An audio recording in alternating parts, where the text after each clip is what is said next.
Hey everybody, welcome back to our live streams raising money for Translifeline here at Manyface Plays, Queers and Spears, and in conjunction with Charititi RPG. I am your Fang Commander today, Danny, he, him, Danny R. Mendoza, everywhere that internet can be found, and I am super excited to run this incredible group of vampire commandos through a wonderful mission in 1943, Paris, to kill Hitler. Before we get started, I want to say a little bit about Manyface Plays and Queers and Spears. Manyface Plays is a bunch of immersive role-playing enthusiasts who've come together to play and tell a story together. Queers and Spears is an all-LGBTQIA+, led and casted collaborative storytelling group that uses TTRPG to tell stories centered around acceptance, queer love, and strength in community, and prioritizing stories that may not be heard anywhere else. We're working with Just the Human and Charititi RPG to raise money throughout the whole month of April, and other channels are doing the same thing as well, so please support them too. For Translifeline, which is doing life-saving work, incredibly important work, at a time when too many trans people are targeted by harm, by horrible people, like the ones we will be killing today as our vampire commanders. Very, very clearly, fuck fascists. With that having been stated overtly at the beginning, let's get into some introductions with our incredible cast. I would love to start off with Tall Halfling. I'm Steve, Tall Halfling on the social, Tall Halfling RPG over on Threads. And today I'm playing Chuck, who is very uncomfortable in these modern contraptions. Love He's that. not going to be here very long. That's entirely fine. Let's go for Ezra. Hello, I'm Ezra. You can find me at RapBoyGM, boy with an I, because we're cool like that on most places. And I'll be playing Astrid, our lovely, lovely fighter. And they've got some things that they've got to do here. I love that. Let's go ahead and go for Fallon. I'm Fallon. My pronouns are she, her. You cannot find me, and any who try shall perish. Bell's better at this than I am. I take too many risks. Ah, well. I will be playing our... What am I better at? I think somebody needs to I think somebody's audio is up and is talking over Fallon. If you could just mute yourself. Cool. Thanks. Go ahead, Fallon. sorry. I'm Fallon. My pronouns are she, her. You cannot find me. Do not attempt to do so. I don't really have a social media presence. I will be playing the old money Erin. Love that. All right, whoever that was coming in from before, you should know it's still coming in. Val, could you go next? I'm Val. I'm going to be playing Nicole in the game today.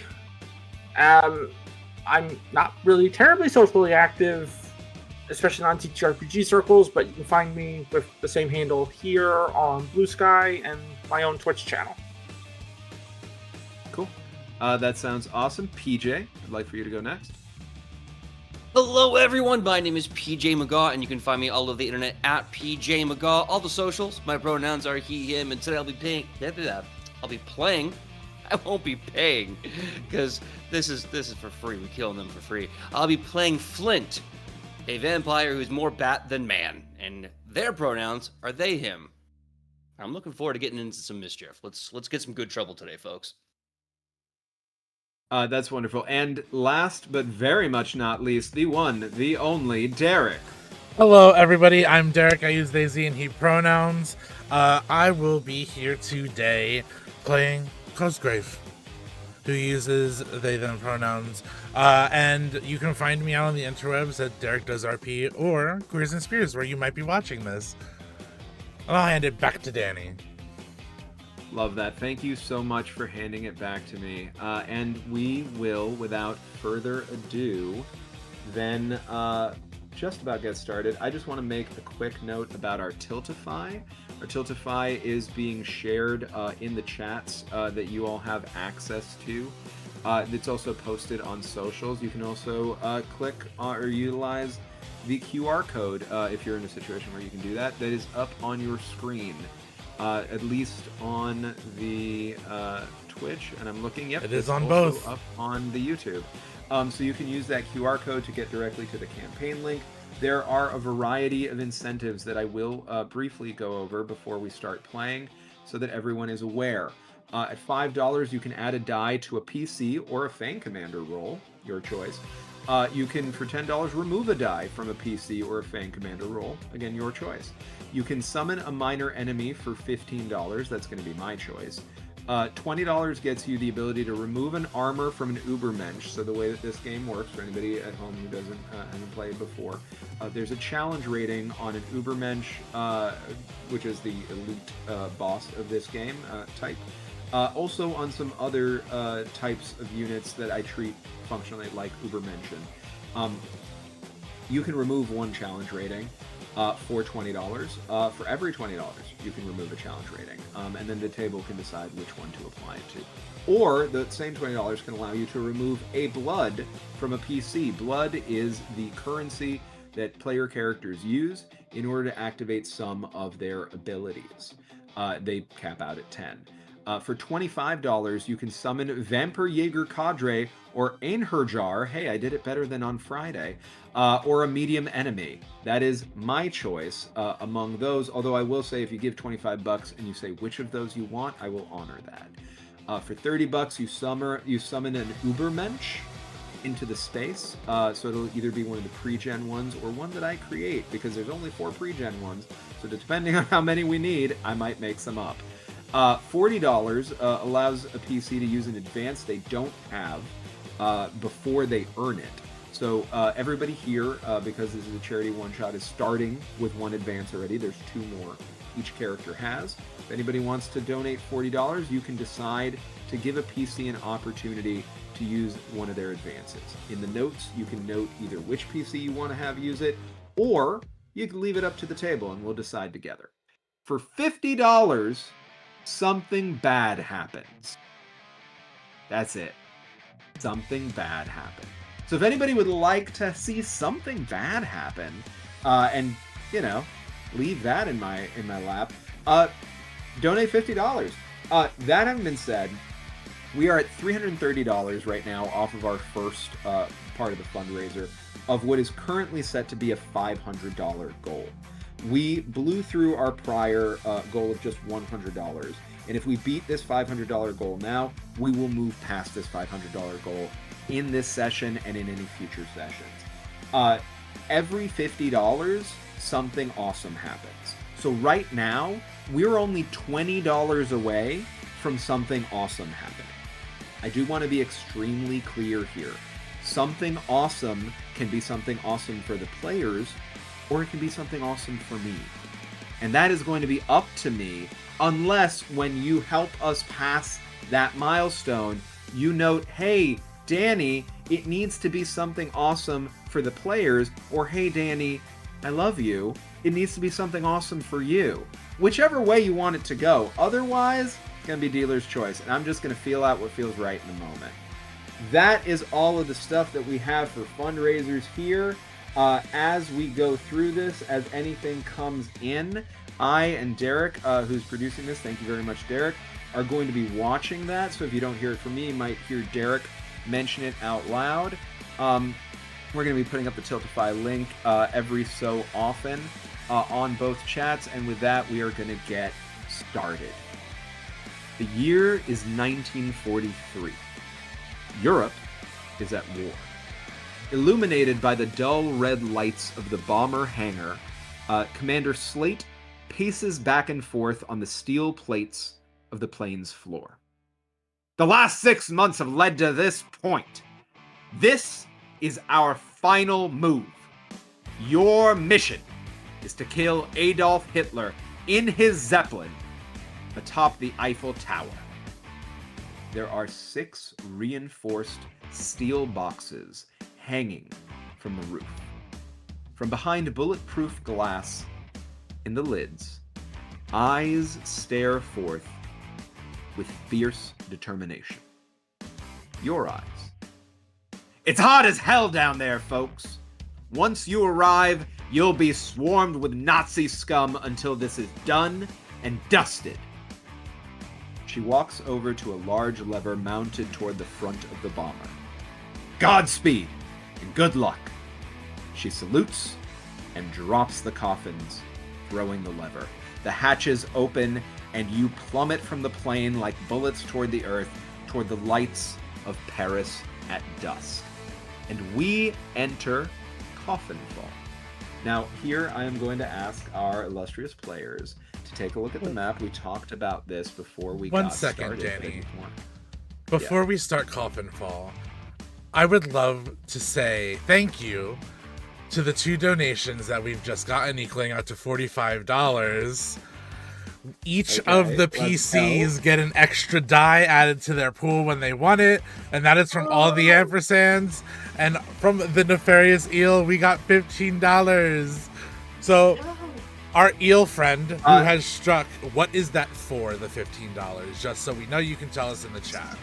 Oh, no, I see it here in the rewards on my side. Summon a minor adversary FC choice. So I would like to say, the Nefarious Eel, I love your nefarious nature. Thank you so much for being wonderful. I appreciate the gift. It's not even my birthday. When I get it's you, it's not even my birthday. When we get I know you, it's you, by the way. When we get you, the eel, I got my eyes on you. I got you. It's on sight. I am. All right, you're wonderful. I know you wanted to play Eat the Reich. Count on it. With that, just even you already had it, but just with that gift, anytime we could fit it, it's done. All right, so. You all get an extra die on your first roll. You can save it past your first roll if you want. I'm not going to force you to use it on your first roll, but it gets harder to track. So, and more of this is hopefully going to come in. So I recommend you use it on your first roll. I get to summon a minor adversary on top of what you're already going to face. This is going to be fun. So, keeping that in mind, we had talked before we started about as Coffin Fall occurs, you're in these steel coffins, you are plummeting to Paris. Where do you land in Paris? Looking at the map here. We start at Saint Medard Church. I think Saint Medard, yeah. 100%. I just wanted to double check, make sure that everybody is still good with going there. Beautiful. So we are in Sector 3, so everybody knows there is occult shenanigans that the Nazis have taken on by appropriating other people's occult magic, because they didn't have shit on their own, just what they stole as imperial, forces. And that kept you from being able to drop into Sector 1, where the Eiffel Tower is and the Führer Zeppelin. You're out in Sector 3, you're working your way Sector 3 to Sector 2 to Sector 1. Saint Medard Church. You crash land into the ground outside of Saint Medard Church, and your bodies are turned to pink mist and dust. When you crash land and your bodies are pulverized, the plan is going perfectly. The vials of blood donated by the Sisters of Perpetual Ruin break open and pour over the dust that once was your bodies, and you reincorporate out of the ashes of your crashed flesh and the wreckage of these steel boxes into Saint Medard Church. Paris is lousy with churches. This one is one of the more impressive examples of the form, with well-maintained glass windows, oak pews, and a grand central altarpiece. It's empty when you land in the middle of it, but not for long.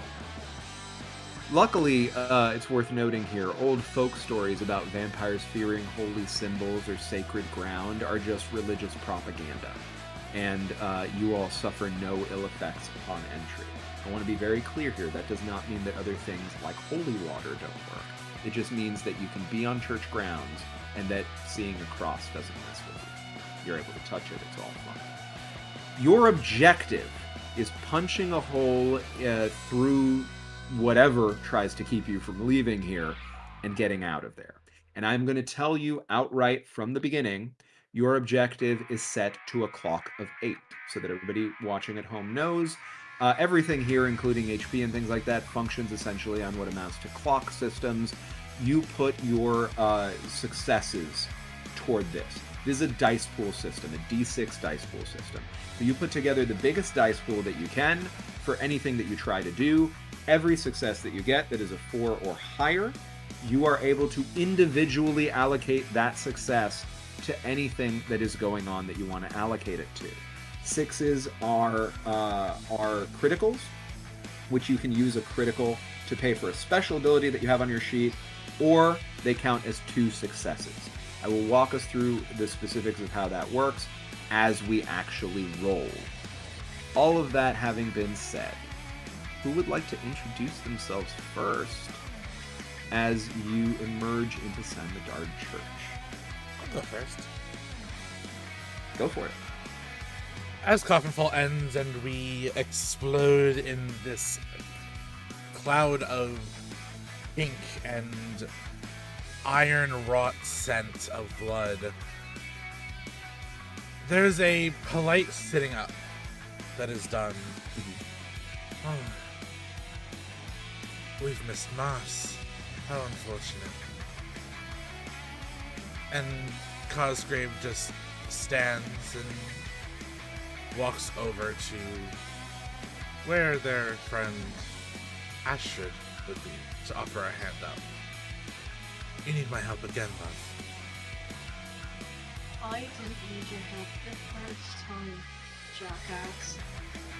And she gets up, and you see that surrounding her is this, like, gloom of shadow, ghost, spirit, something. And it, like, flips you off on one side and helps her up with the other. She's got, like, a gun strapped to her back and just cracking her neck. It's always fun when you land. Everyone good? And she, like, looks around to see the coffins pop up around her. See that all of her team are here too. Or their team are here too. Yeah. Love that. Who'd like to go next? Ariana steps out. She is one of the coffins that has landed askew but upright, and the door swings open. And she comes out. She's got white hair and a suit that somehow miraculously survived becoming misted and reincorporated. Not sure if it's magic or not, but I am sure it cost a lot of money. Thank you. What were you gonna say? Mass may be over, folks, but the gold here still holds its value if we need anything. Nobody else is using it. That's true. Who would like to go next? We just hit $400. Oh, I know. I was waiting until we were done with the introductions. I just saw it. Sorry. I'm just like... Two something awesomes have already happened. We got another $25 on this. So I owe you 2 something awesomes. It is worth noting, thank you, D8 Dungeon. D8 Dungeon has chosen to allow me to summon a medium adversary alongside the minor adversary the Nefarious Eel gave us. So I don't know if we're leaving Sanmadard Church, but we could try. Is this gonna be Friday all over again? I am furious that you have used the gold I looted to fund our resistance. Wait, no, I'm sorry. We are at $430, friends, because we got another summoning of an Ubermensch. Guys!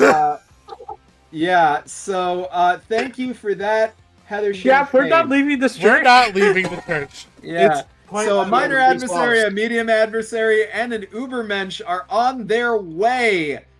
It's not even my birthday. We're at $430. I want to note we're only $20 away from a third something awesome happening, and we're only $70 away from our current goal that I would love to blow through. So please keep giving us goodies and toys. My people you're welcome from Friday that gave us all the good things. Like, I need my people from Friday to give us the good things. This is not okay. You do have one extra die. An extra die against a medium, minor, and Ubermensch. Intros, everybody. We're not even out of the intros, and we've almost beaten our new goal, which is 5 times what our original goal was. I want to note also the overall event that Jess has put together. only had a goal of $1,000, which we beat on Friday. So we are at almost half of the overall goal for the project, just in terms of these initiatives. During the intros of the second of our initiatives that we're doing in these channels. So let's keep blowing through stuff. We will make it worth your while. We will make this as fun as you want it to be. And speaking of fun, before we get to our remaining introductions, I would like to let everyone know about a little side thing we've got going on here. Irvi Fitz. Hi, Irvi, if you're watching or if you watch this afterwards. Let me know that the record they're aware of is 21d6 on a single roll here. So one thing that we're trying to work with, chat, is can we beat that? Can we get to more than 21d6? We're going to lean heavily on mechanics for this. So while Tiltify stuff is going to be added to the pool, and if we can get even higher, then great. We're going to try to beat 21d6, rules as written. That having been said, if you want to help create environments wherein we can test that out, let's go. Hey. We would love, Irvi would love, to get even higher. Yeah. What was that there? My players, I want you to know, I'm keeping track of our Tiltify extra dice on a note card, so that if you want to keep your extra dice to save them up to beat that record, absolutely do it. Because this is a challenge, and I don't back down from challenges. I love that.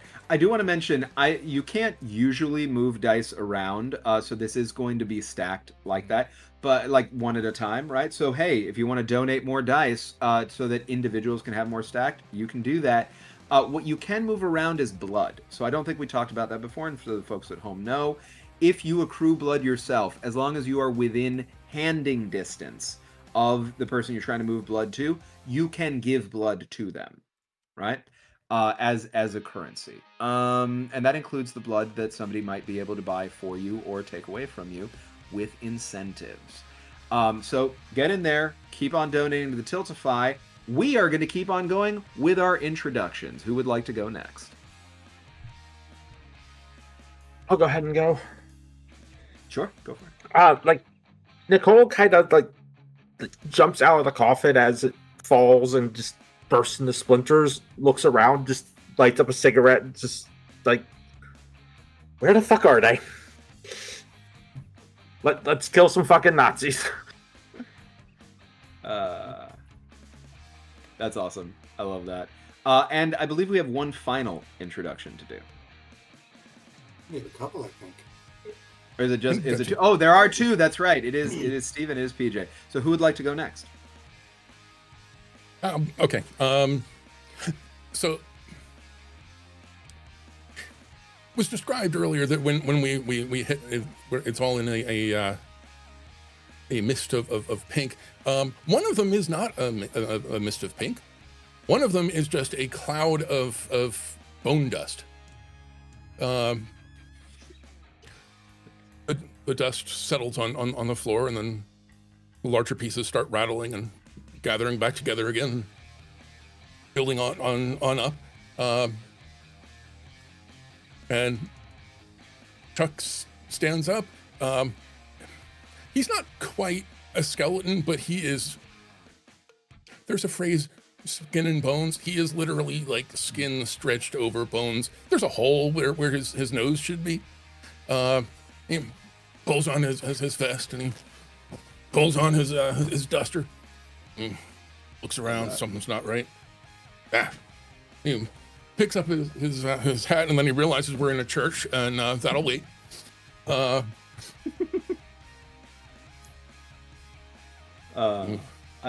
love that. And I believe last but not least,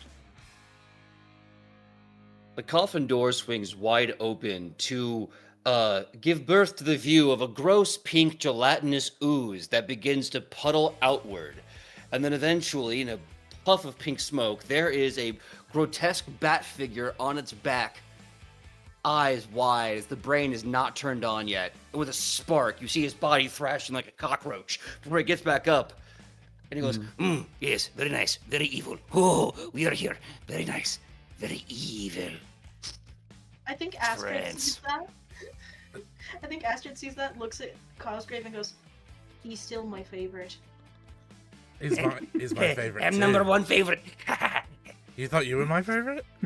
No. And Cosgrave's gonna go over and like pat Flint on top of the head. Yes, it's almost like a dog. He reaches for your hand. He goes, no, keep head pats. Yes, very good. Start scratching the top of your head.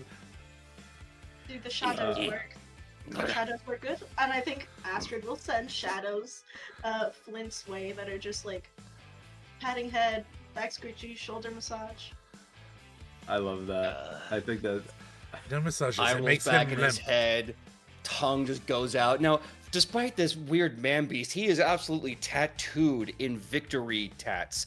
Like bombs for every mission he ever dropped, like crosses for every Nazi ever ate. And he's just absolutely tatted up, but he's just an absolute he's just like until finally another bolt of electricity fires off in his brain. Yes. I am warrior. I have come to eat people. Yeah, very good. Very evil. Yeah. Back in the game. I'm I see. scary. Whoa. I love that Oh my- so much. That's so... Sorry, What I'm happened? watching this. I'm watching these donations live. We've now What happened? so one PC gets a Oh, we're at minus. Of 480. one PC gets a minus of a die. The FC gets 2 die. Everyone is dead, y'all. Okay, I want to. Okay, this- hold on though. We have a second Ubermensch, and A the se- adding and the removing of the die. The adding and the removing of the die, I'm gonna say, isn't just gonna cancel each other out because that's not fun. The adding and the removing of the die happen at different times. Okay. I'll take a penalty. It'd be funny. Mr. President, a second Ubermensch has hit me. Absolutely not. Hey, actually, executive decision: one Ubermensch at a time. We're gonna use that for other stuff. Hey, All right, we took on this multiple things at the same time on Friday. We can do it, y'all. We are gonna. Yeah. This is gonna be what it is. You're gonna need those 21d6 is what I'm saying. All right, so, you all settle into this space. You see a I'm sorry. As we're particularly. settling in, I'm realizing I missed something. Go Because for it. Chuck is settling in. We're all here. We're all together, and this is an old place, not that newfangled plain stuff. He's starting to feel a little bit more like himself. This is Yes, this is let's go. incredible. Y'all, I didn't do that. That was all him. I'm deeply That's- enchanted. I'm deeply enamored. I'm good That at is tech. beautiful. I'm not that good. I love it. That is incredibly cool. That is incredibly cool. All right. So with that having been said, as you all have now, I gotta track all this. As you all have now introduced yourselves and settled into this space, your sight is starting to take in what is around you. You see a particularly huge cross that has fallen to the ground. I want to make it clear, this particularly huge cross is fully in your reach. You can absolutely grab this particularly huge cross. That was aimed at one specific person who has one specific ability to do something, and I know because I played that character on Friday. Yeah. But literally anybody can take it. I will say above table because this is also the first time that you're encountering loot that is available in the world that is not just loot that you ask for. Everybody at home, you need to know this is a living world. If somebody wants to pick up a piece of rubble, they can pick up a piece of rubble. I'm going to put a couple boxes on it and we can use it as a weapon, right? Same thing if you tear an arm off of a Nazi and you want to use that as a weapon, I'm going to give you a couple boxes and you can use it as a weapon. Oh my God. But there is loot that exists in the world. And San Medard Church has a piece of loot. That piece of loot is a particularly huge cross. That is the exact phrasing. It has 2 boxes, and it also has conditions. For those watching at home who don't know how this game works because you haven't had a chance to play it yet, there are conditional elements of certain abilities and certain items that, when they are applicable, give you even more dice. So, this particularly huge cross has a +2 on swinging for the fences. So if you can hustle me that you are swinging for the fences when using this, you get an additional 2 dice on top of the base dice that you get from the cross. For the first box, that'll be 3 dice overall because you get 1 dice. For the second box that shatters that cross, you get 2 dice because the last box on any piece of loot gives you 2 dice instead of 1. It's just there if anybody wants to grab it, but you're not going to get to now. You're going to have to when you're in initiative, because you are going to be in initiative right away as you see not 1 but 2 infantry squads of 10 jackboots enter this space, and you note that there is 1 sniper team visible through the holes in the top of the church that you can see out of from Coffin Fall on an adjacent building. Because of our wonderful viewers who have given me such great, joyful gifts, alongside those 2 infantry units and that sniper team that you are going to face already, we now have a minor adversary, a medium adversary, and 2 Ubermenschen that will show up.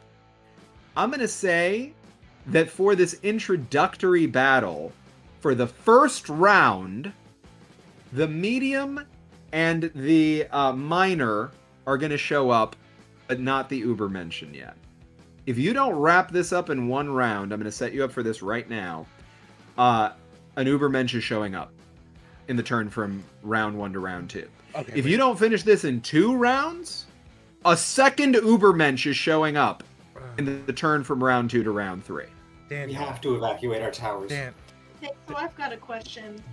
Yes. Did we get 1 blood from the nun's blood that we just got? You did not, because it brought you back to life. Okay. So everybody starts at 0 blood. That is a very good question. Thank you. We are at $480, folks. Aside from everything that I mentioned, we have 3 something awesomes. Nobody has said whether they're awesome for me or the group, so I'm going to figure that out when I feel like it. Hello? Okay, you've gotten a lot. You've gotten a lot of help this one. No. We will see.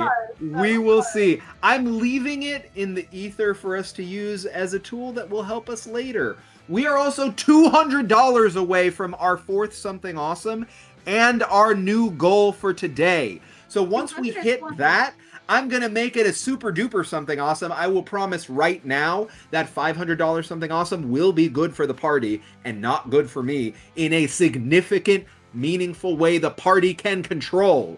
And that won't necessarily expire. I will put boxes on it. I will treat it as loot, but you will be able to keep it. It will not be conditional just for the moment. So $20, folks. If anybody can afford $20 more to put into this, you get whatever you get for the $20, plus that something awesome. Plus, we hit our goal. We're going to give you a special shout out for that. Plus, we'll set new goals. So, with all that having been said, as you all contemplate your possibilities when it comes to that, get your plans for that 22d6 ready, because on top of the 2 infantry units you have, 20 people deep, right? And the 3 snipers you see on a sniper nest in an adjacent building, we've got a medium and a minor, so what we've got coming up is vroom, vroom, vroom, vroom, vroom, vroom. No. You hear the sounds of a motorcycle gang. Not these coming on in bitches. here, baby.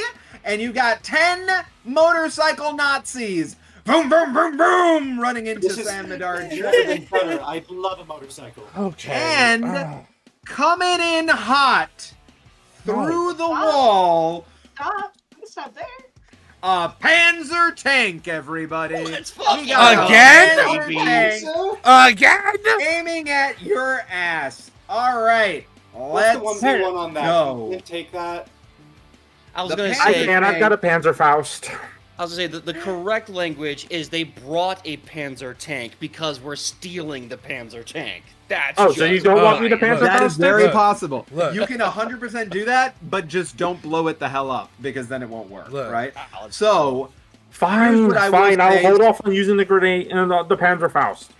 I mean, you can use if I can't it. You can use it. You're just not really going to be able to easily drive it unless Cosgrave has some sort of hustle for, like, how to make the blown-up Panzer tank undead. No, In which case, sorry. if you're good enough at it, I might buy it. I am a benevolent Actually, Fang commander. I'm pretty persuasive. I can figure it out. Try it. That's my best recommendation. Shoot your shot. Swing for the fences, one might say. All right, couple of mechanical things I want to drop in here so that you all know what you're facing in very clear terms above table, because we got a lot going on here. The 2 infantry squads have a challenge rating of 1 because these are armored infantry squads. They are not regular infantry squads. So what that means is you have to allocate more than 1 success to do any damage to them at all, because the challenge rating of 1 acts as a persistent armor. Nobody has bought any armor reducing things today. I will go ahead and say armor reduction, even though the language in the Tiltify says that it is armor reduction on an Ubermensch. You could put the armor reduction wherever you want. These infantry units are reinforceable. So if you take them to 0, I will roll a d6 for each one that is at 0, and that is how many more will come back. If you keep them at 1 or more, they will only accrue 1 more every time reinforcements show up. You cannot make them disappear. You need to get out of San Medard Church before reinforcements arrive if you get to that point, like if you want to get out of there. In order to get out of San Medard Church, you have to hit that clock of 8 with 8 successes, right? And then you can blow your way out of it and zip out of there. You do not have to beat everybody here if you don't want to. For the snipers, they have a challenge rating of 2, which means every time you're individually doing damage to them, you have to go through 2 successes before you're able to do any damage. But they only have a threat rating of 3, which means that if you're able to put 5 successes against them at once, you knock them out completely. They do not have reinforcements. So once they're gone, they're gone. It is worth noting for the armored infantry, their threat rating, because there's 2 units of them and there's 20 people, I set that up to reflect the threat rating because it's easier for me to manage. So the threat rating on each of them is 10, right? And that is bumped up so that everybody watching knows. If you're looking at it and you're like, hey, the threat rating is normally 6, it's bumped up because the guidance in the book says when you're doing the first round, bump it up by 2 to 4. So that's what I did. Motorcycle squad has 10 people who came up, has no challenge rating, and is reinforceable. Does also have a specific move that is available to you all as a special if you want to spend it as a critical, and I will explain what that move is if you decide to do that, because it's a lot of information for you to keep in your heads. For the tank, it has a challenge rating of 2, functions the same way I mentioned before, is a solo, is not reinforceable. And that, I believe, is everything you're facing in the first round. In the second round, I am going to be adding an Ubermensch to it if you have not gotten the fuck out of Dodge. And if you have, that Ubermensch is probably going to find your ass in the next place. Let's go. It is the first round of battle. What would you like to do? All of you get to go before I get to move. I see 2 hands. Anybody want a tie break? 3 hands. Anybody want a tie break here? I think we should First let one I Flint saw. go first. You think who? I think we should let Flint go first. You know, with that Okay. little goslet somewhere. Yeah, I did. I was going to say I saw PJ first.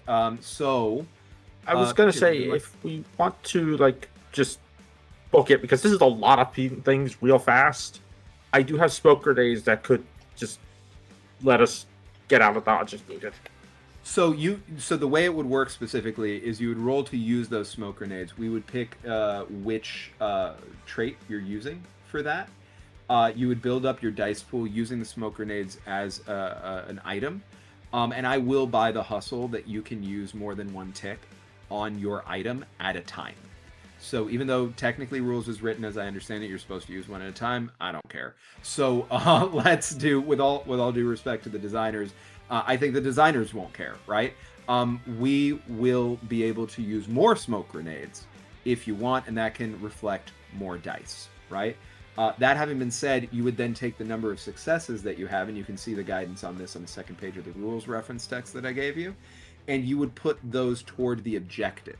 You cannot get out of Dodge until you have spent 8 successes on the objective to blow a hole through the resistance, meeting you in St. Medard. We're at $550. Whoa! Okay! Also, to help the homies, I put $40 towards us to take away 2 armor from you, Danny. Go. go, Let's baby. go. I'll help I gotta- us if nobody else is gonna help us. Okay. I need you to help. There's so much going on here. I need you to help me, specifically Derek as the producer, on tracking the fact that the armor can be taken off and when that gets spent.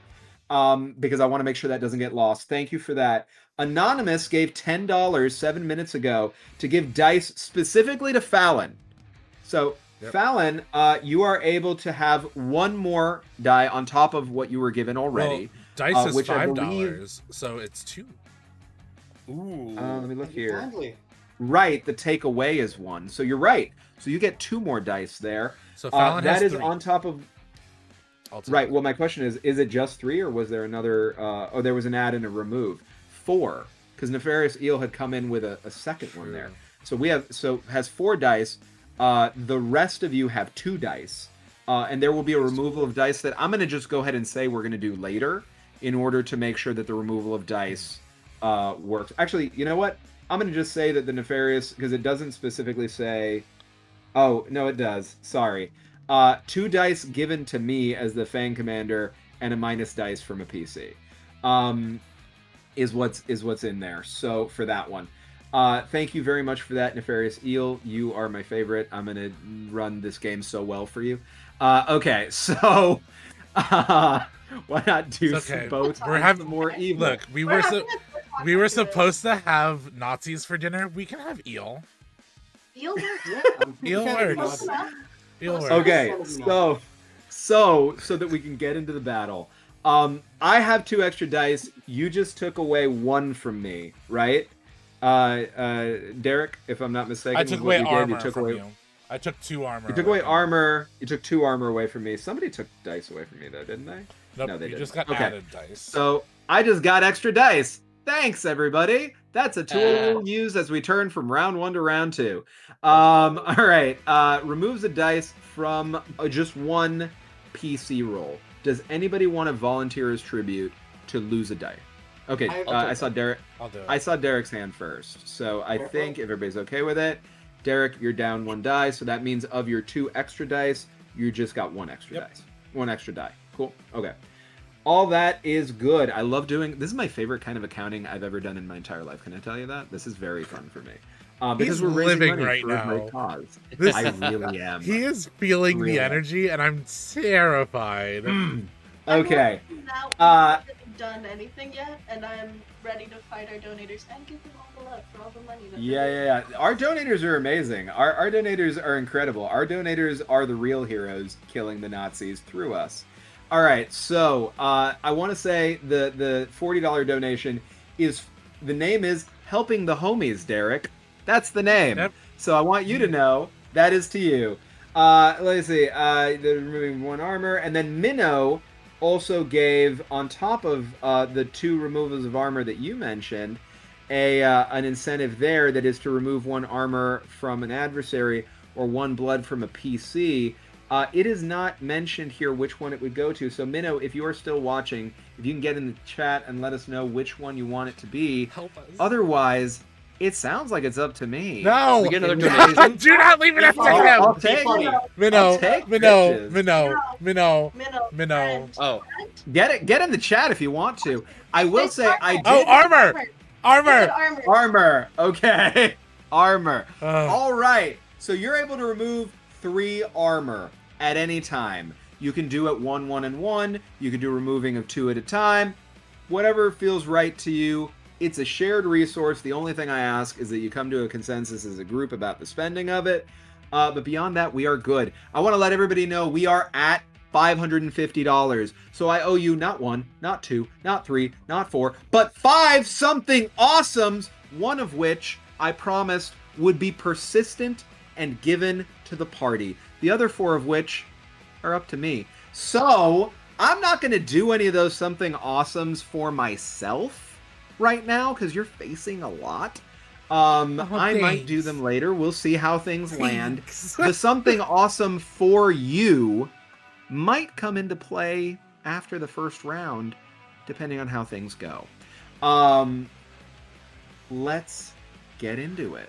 I think we had Flint Flint first. going first. Yeah. So Flint, seeing everything happen, he's gonna sit there with his big eyes and go, "Oh, that's a lot." And then he's gonna look over and he's gonna see that giant, massive cross, and he goes, "Flint found the thing," and he's gonna grab it and start dragging it, and he's gonna shoulder it and go, "Bat time." Get it? Flint is back. It was a good one. Yes, very nice, very evil. And then he is going to, looking at the entire swath of nasties, he is going to take his massive cross and he's going to fly like a bat out of hell into the sniper's nest. Because he's the only one who can, baby. So he's going for the high ground. And I want to just take a little bit of lore in my version of Flint. Flint is not actually his name. He has this massive plate under his face that says Flint. It is actually an abbreviation for a Fang Lieutenant in Nocturnal Terrain. So here I go. Yes. Flying. That's really good. I have a question. That is amazing. Yes. Flint. I'm just going to fly into the thing and swing. Yeah. Oh, yeah? I have a question for you. Would you be Yes. against Cosgrave grabbing onto your ankle to go with you? Yes, ankle too small. Grab by haunches. Grab Flint's big haunches. Okay. Haunches are for the grabbing, yes. See you later. That And I'm is jumping great. on. That is I'd like to beautiful. join that. If we can just, can I join that, please? Just yelling across the field. Stay there and help them. There's a split second where like he's wiggling his booty like, yes, grab upon my great mighty Flint haunches. No? No. Going, They need going. you. They need you around. They need you. Yes, Okay. they need them. Go. Yes. Time to fly. Very nice. Very evil. And woof, and he just goes flying for the sniper's nest. I love that. Okay, so flying out toward the sniper's nest with Cosgrave holding onto your haunches, we need to determine what you're rolling this with. So, shoot your shot. Hit me with your pitch. What do you think? To start with, what do you think in building your dice pool is the primary stat you're using for this? All right. Now, as much as Flint is, as we can all tell, a graceful ballerina of a man, I don't think he's going at this with grace. I think he's like Hannah Montana, full-on wrecking balling this situation. And he's going to be swinging full force behind that giant cross. So I like to argue brawl. Okay, I'll take brawl for that. I fully will take brawl. How many do you have in brawl? 4. Okay, so that is to start. Are you using any items or any abilities with this? I'm gonna swing that giant cross I found. And I think for abilities, I'm not throwing the cross yet. So I think I'm just swinging the cross. I argue that Okay, this is swinging at the fence. Yeah, I take this It's as literally swinging for the swinging. fences. I would 100% take this as swinging for the fences. So yeah, you're all good with that. So wait a minute. So that is 4 base, 1 for the cross, 2 for swinging for the fences. If you want to fully use up this cross, I can give you 2 more for that, but you don't have to do that. The cross will be gone. But you can potentially add 2 more dice on top of that.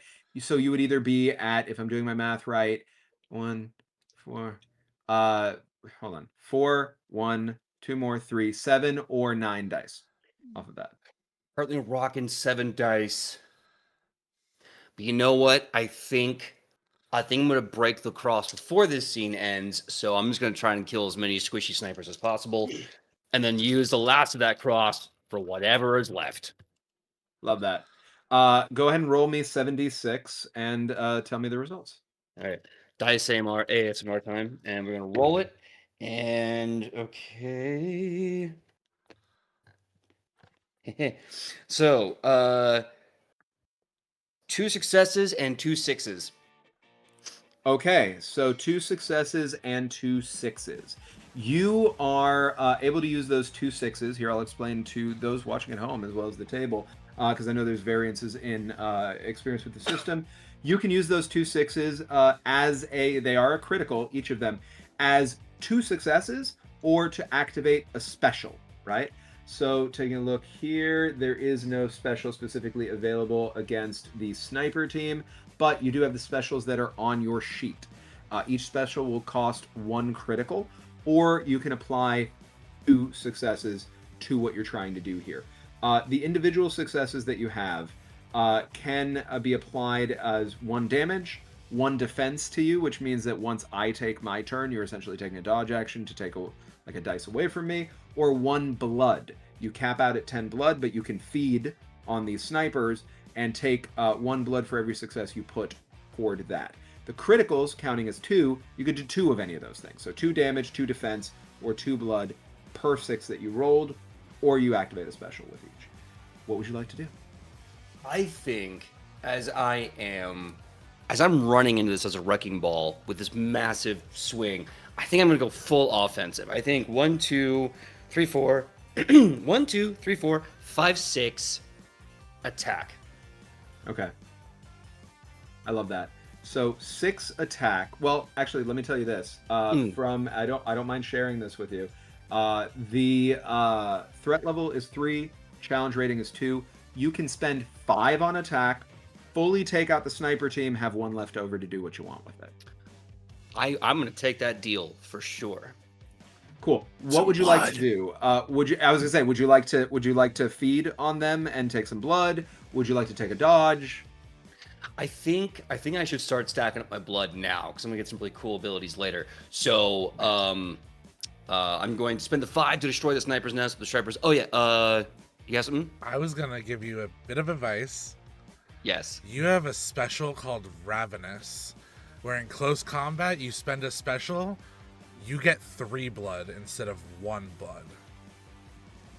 If you want to, what I will say, if that's the case, you would not be able to fully take. But out. I'm also here with you, them. and I can take them out in my turn. Okay. Then why don't we do that? I will activate Ravenous, use the last of my successes to do damage to the sniper nest, and let my buddy Cosgrove just double dragon this with me, and we'll crush him all. I love that. I do recommend we go to Cosgrave next. Then what I will say is, give me a little bit more, like put a little more mustard on how you mostly take these people out. Ravenously feed on them. You can put 3 blood on your sheet, and then we pass it over to Cosgrave. Sure, the quick and nasty of it. Once I break through whatever their defenses are looking like, it's just him going, "Hey, swing away, Flint." Boosh! And he is just going like a man possessed, just bop, bop, bop, bop, bop. And then when he finally gets one, he slams down on it, breaks the and then he gets out a straw and goes, that's fresh, that's good, I like that, that's some good stuff right there. And just keeps like Capri Sun style, baby. I love that so much. You never cease to okay. Cosgrave, what would you like to do? Yeah, so how many are left after that? Just one. Just one? The problem is you do have a challenge of 2 on it. That's still. fine. So even though there's just 1 there, you have to at least spend 3 successes to finish taking out this sniper's team. That's fine, Danny. You know how my dice are. Yeah. From my side, I'm gonna hop off of Flint's back, let Flint do what he does. Okay. Pat him as he's Capri Sunning. From my side, a sawed-off shotgun, and I'm just going to against the head, click, boom. Okay. So are you trying to hustle me for this being shoot, or are you trying to hustle me for this being brawl? Because so that people know at home, because it might be like, hey, why are you? Okay, copy. To explain to people at home, because it might not be the last time that we deal with this question. The way that shoot is defined in the game is kill Nazis at a distance. The way brawl is defined is kill Nazis up close. So here we're using a gun, but we're up close. Yes. So I will accept pitches from people in general in any situation where you're using a ranged weapon in close quarters for either direction. But so you do need to hustle. I get a plus to this anyway for being point blank. Okay, perfect. Which is why I was right up against the head, buddy. Yeah.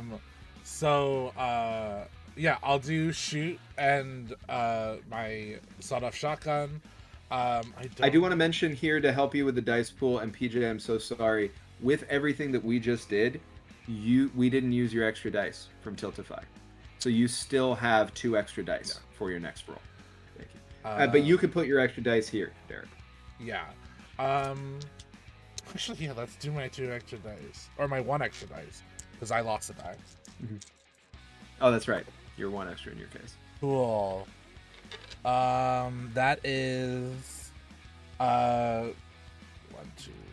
that's 2 6s and 3 successes. That is amazing. All right, so you have a sum total of 7 successes, or you can use any or both of those criticals as a special, plus the 3 successes that you regularly rolled. Yeah, I'm going to use the 3 successes to take out that person. Done. Sniper's Nest gone. I do want you to describe that. Yeah, absolutely. I am... what am I going to do? I am going to activate a special. Or sorry, I'm going to take blood first. I'm going to use one of the crits to take 2 blood. Okay. In which, like, I think it's just like I do this like there's magically a teacup in my hand, and I'm like pouring from the neck of the sniper into the teacup, and I drink it. So then I'm going to also spend 1 blood to dance macabre and look at the sniper I just killed and go, Hans, are you okay? So I now control this sniper for a minute. I love that. So the way that I ruled it on Friday is the way I'm going to rule it today, if that works well for you. Which, for those who are not with us on Friday, what I did was I allowed Cosgrave to turn, instead of a minute, because honestly, what's a minute in this game? We don't have strong, like, firm measurements for that. So what I'm going to do instead is I am going to give you 3 boxes. You have looted Hans. Hans is an item now. An item in your control. You have a sniper. A full-ass sniper who can sit here, who you can command at a distance. Yep. You don't have to stay. This is no longer their sniper's nest. This is your sniper's nest. Yep. But you do have 3 boxes there, and if you use up the last one, you get 2 dice on it.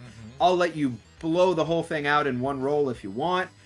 Whatever works for you. Yeah. What else you got? So with that, in order to do Hans, are you okay? It is more than just a hand reaching out. There is a moment where, like, Cosgrave goes, hold on, I have to do something, and breaks off their own finger to shove it right into the center of the sniper's chest, to get to the heart, and then picks them up to allow them to do that. I am also going to, what am I gonna do? So that's, I did 2 blood, so that was one of the things. I didn't spend a special. I'm going to do, you know what? I am gonna use my special. Back pocket hex. Yeah. I'm gonna activate. Okay. Which reduces a threat's attack rating by 1. And I want to do it on the tank. I love that. Okay, you're going to lower the attack rating by 1 on the tank. So the tank's attack rating is going to go down from an 8 to a 7. Attack rating is going to go down from a 6 to a 5. It does still have a challenge rating of 2 on there, and you have not spent your 3 armor reductions. Just as a note, you can do that anytime you'd like. This goes through that because of the special and allows you to bring the attack rating down by 1, which would function differently anyway. So what that means, so everybody knows, is that means I'm not going to roll 6d6 when the tank goes boom against you. If it gets to go boom, I'm going to roll 5d6. Except, actually, I'm going to roll 7d6. Thank you, Moray. But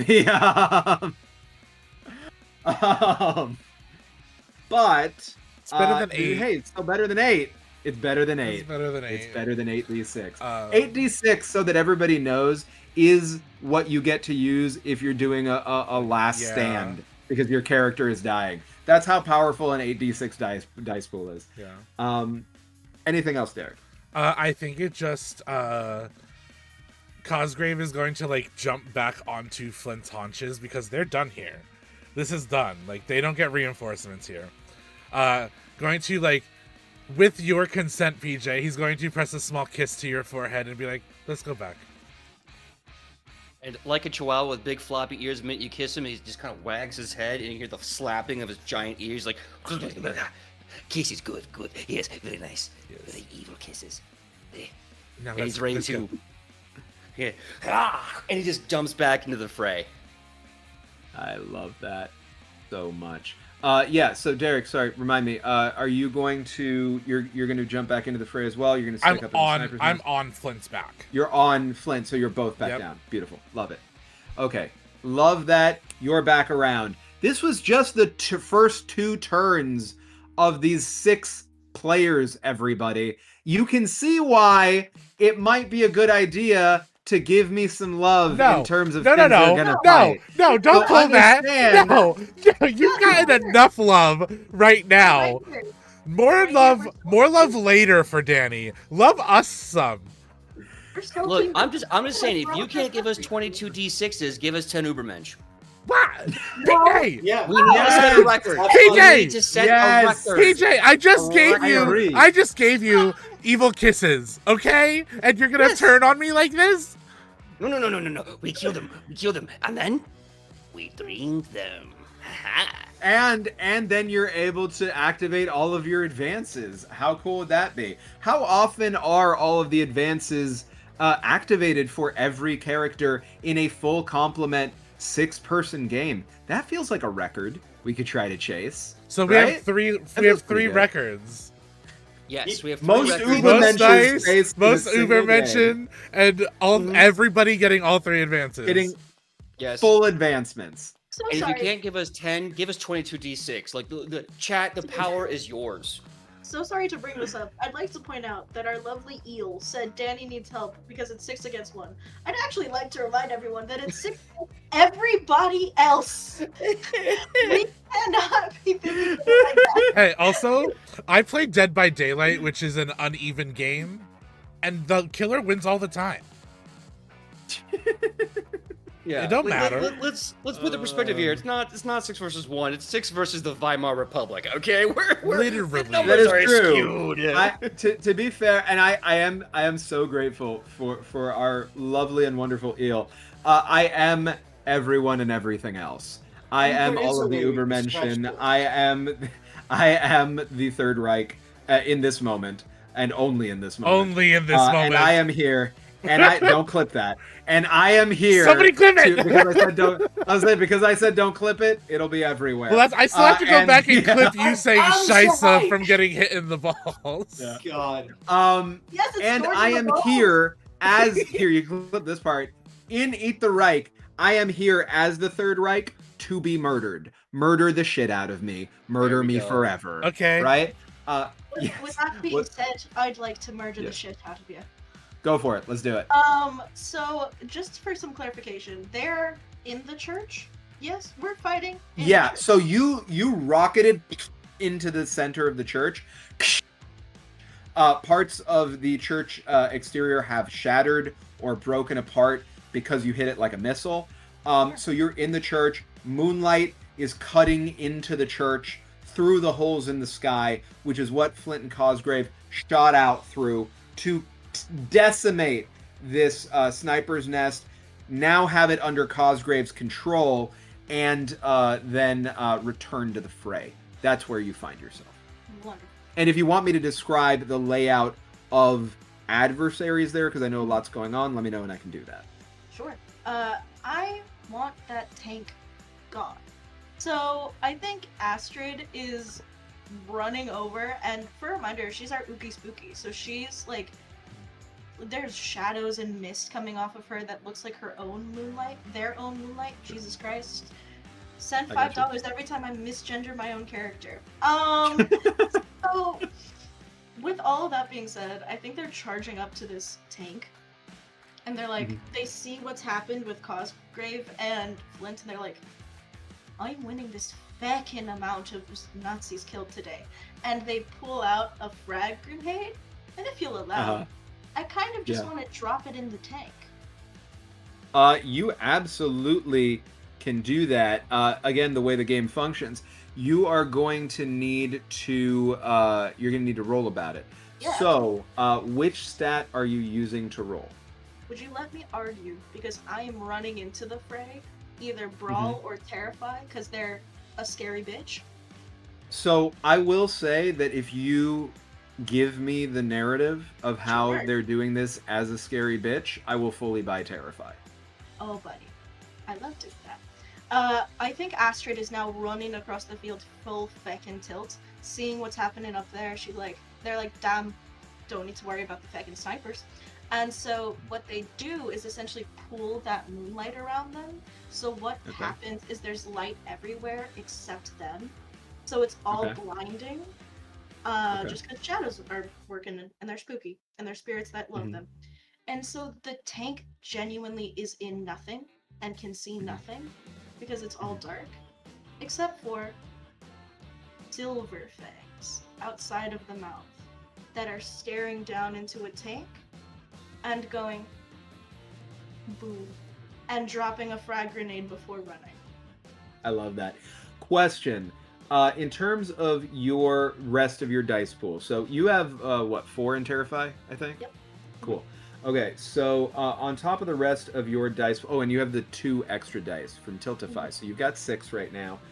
Let's see what else we got going on here, Astrid. You're using your frag grenade on an enclosed space, so that's an extra 2, so that's up to 8. Plus you have 9 for the basic. Are you using all your frag grenades now? No, I'm not giving all that to you immediately. So you got 1 more frag grenade left after this. That can give you 2 dice, so we could flavor it as like 2 frag grenades, or 4 if you do it in an enclosed space, etc., etc. Okay, so you are at a total then of, what did I say? 9 dice. 9 dice. Roll me 9d6, please. Dice ASMR, everybody. Yeah. Oh my god. Holy mother of Christ. Okay. 1, 2, 3, 4 6s. Okay. That's awesome. And a 4 and 2 5s. That's incredible. Okay, so you have 3 regular successes, and you said you have 4 6s, right? Yeah. So that means that you have up to 12 successes if you didn't use any as to activate specials, or you can use any of those criticals to activate specials. What would you like to do? So I'm going to use one of my specials because it takes a threat rating down by 3 with Apex Predator. So that's 1 special spent. And then now that is bringing the did you say you're going with the attack rating one or the threat rating? Threat rating. So that's going to be against the tank, right? Yeah. Cool. Boom. Down challenge rating gone for this attack, which I'm going to say is all just one thing. So now you've got its threat rating down to 7. What do you want to do next? That's 1 special spent. I'm gonna take one of my 6s for 2 blood. 'Cause I want blood. And then I'm gonna throw the rest into taking that objective down.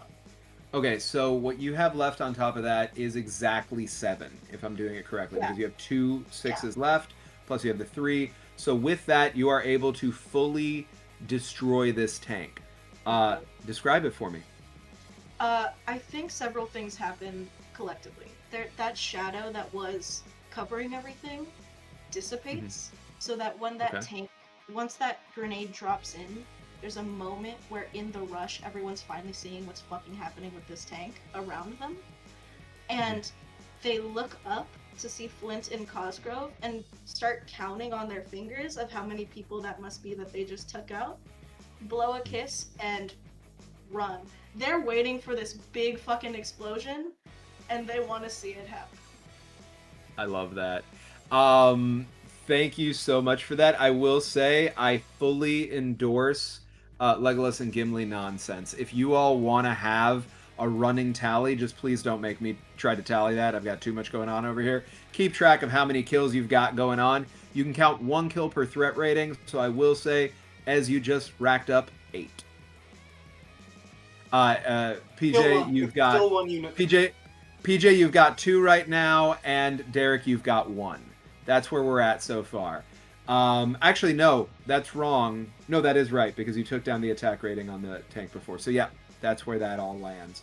I will say the tank is not normally usable right now, but if you give me strong enough creative pitches for shenanigans, I will allow you to try to fix the tank. I will also double allow you to try to convince me you can make this tank necromantic. So let's go. Stretch my muscles to get this. Who wants to go? Go ahead. No, good. What were you saying? I was gonna say, there's a reason Cosgrove and Astrid are friends. They're the ooky spooky bitches here.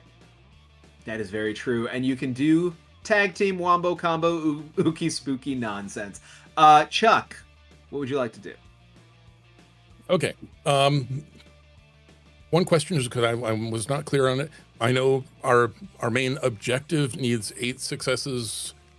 Yes. What is that main objective? Do we know? Yeah, 100%. The main objective, let me pull it up so I'm getting the exact wording right, but is basically get the fuck out of Dodge, right? It's punch a hole in the attacking line and get out of there.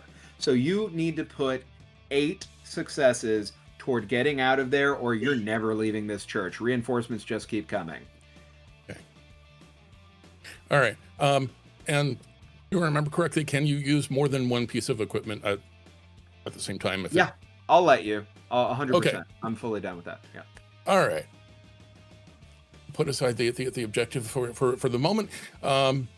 This is a big old church in the 40s.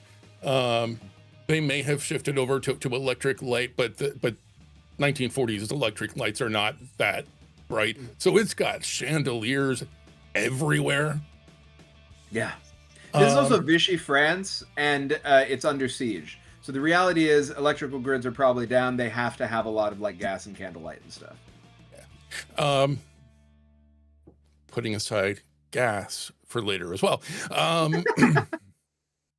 You're welcome. See, I'm a benevolent fan commander. Continue. Yes. So underneath Chuck's duster, he's got 2 revolvers, one on either hip. Literally explains on the character sheet. One is Betsy, one is Maria. He also has a tool belt, probably around back. So he's grabbing some kind of blade from the tool belt. He's going to run over to a cleat where the rope for one of the chandeliers is attached to the wall. Wrap his arm around the rope, cut it off from the cleat. Chandelier comes down. He goes up. So he's up in the rafters. I love with that. 2 6-shooters that he's very good with. He's going to keep careful track of. Well, I think he'll start with the guys with the motorcycles. He's going to drop chandeliers on them. Let's go. I love this. You are going to be able to take like a dice for each chandelier you're dropping.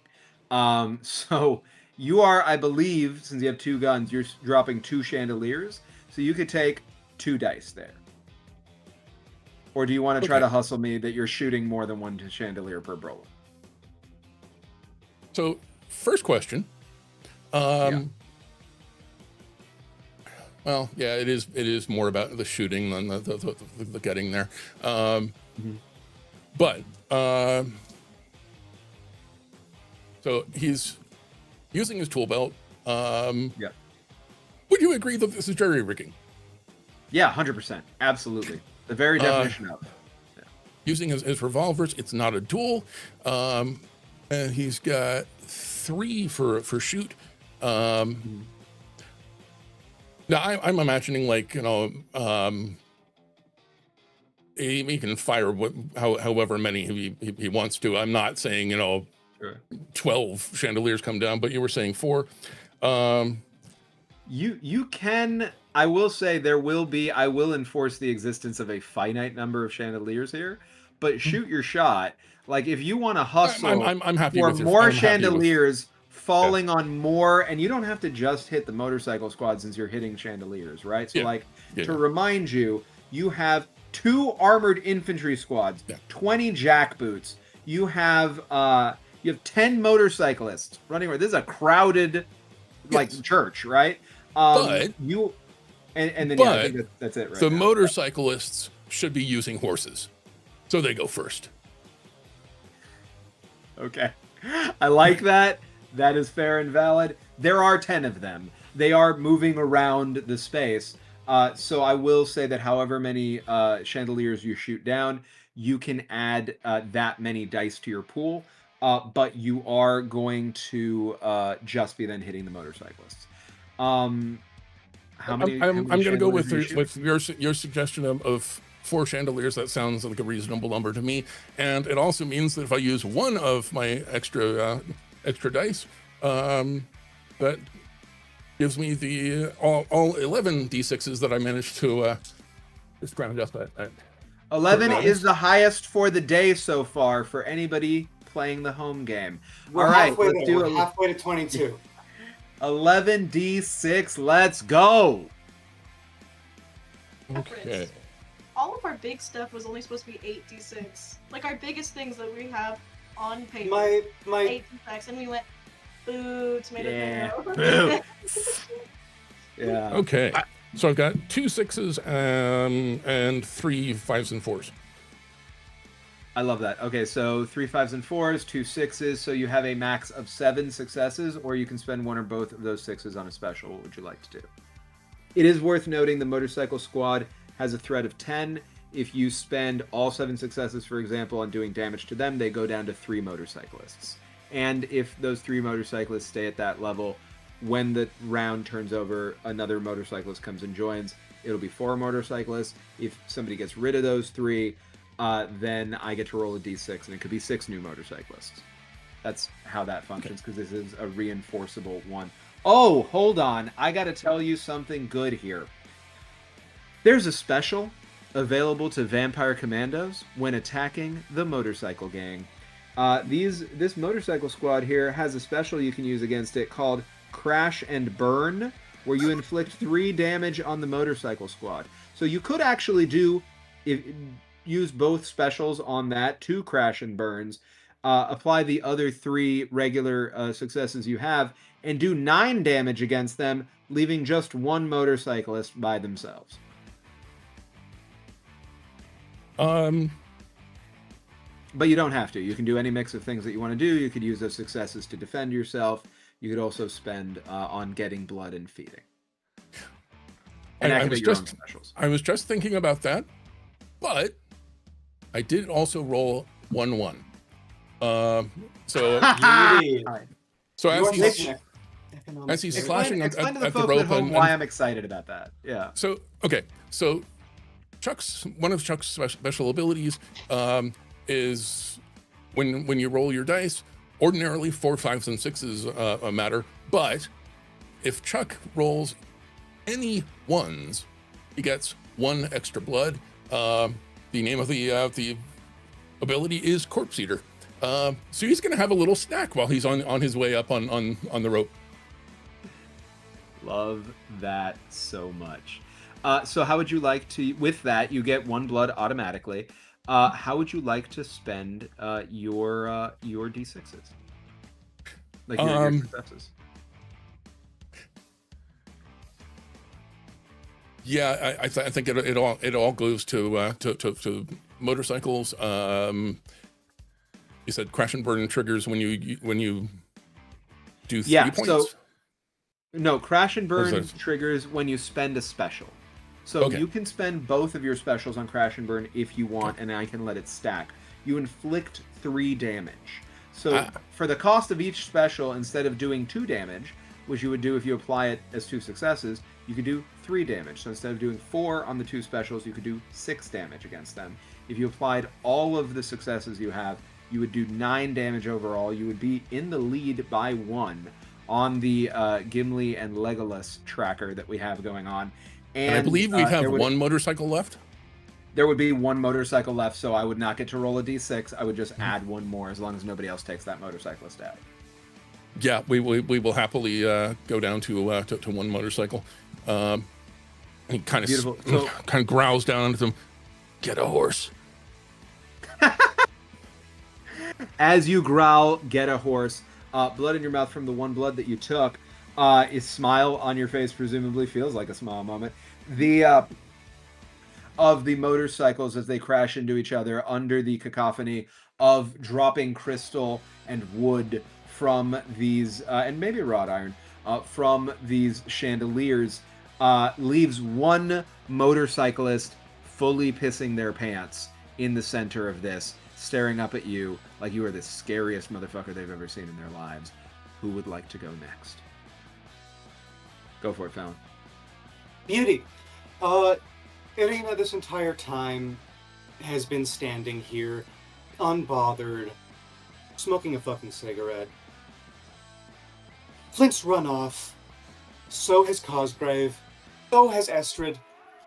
And they're up in the fucking rafters.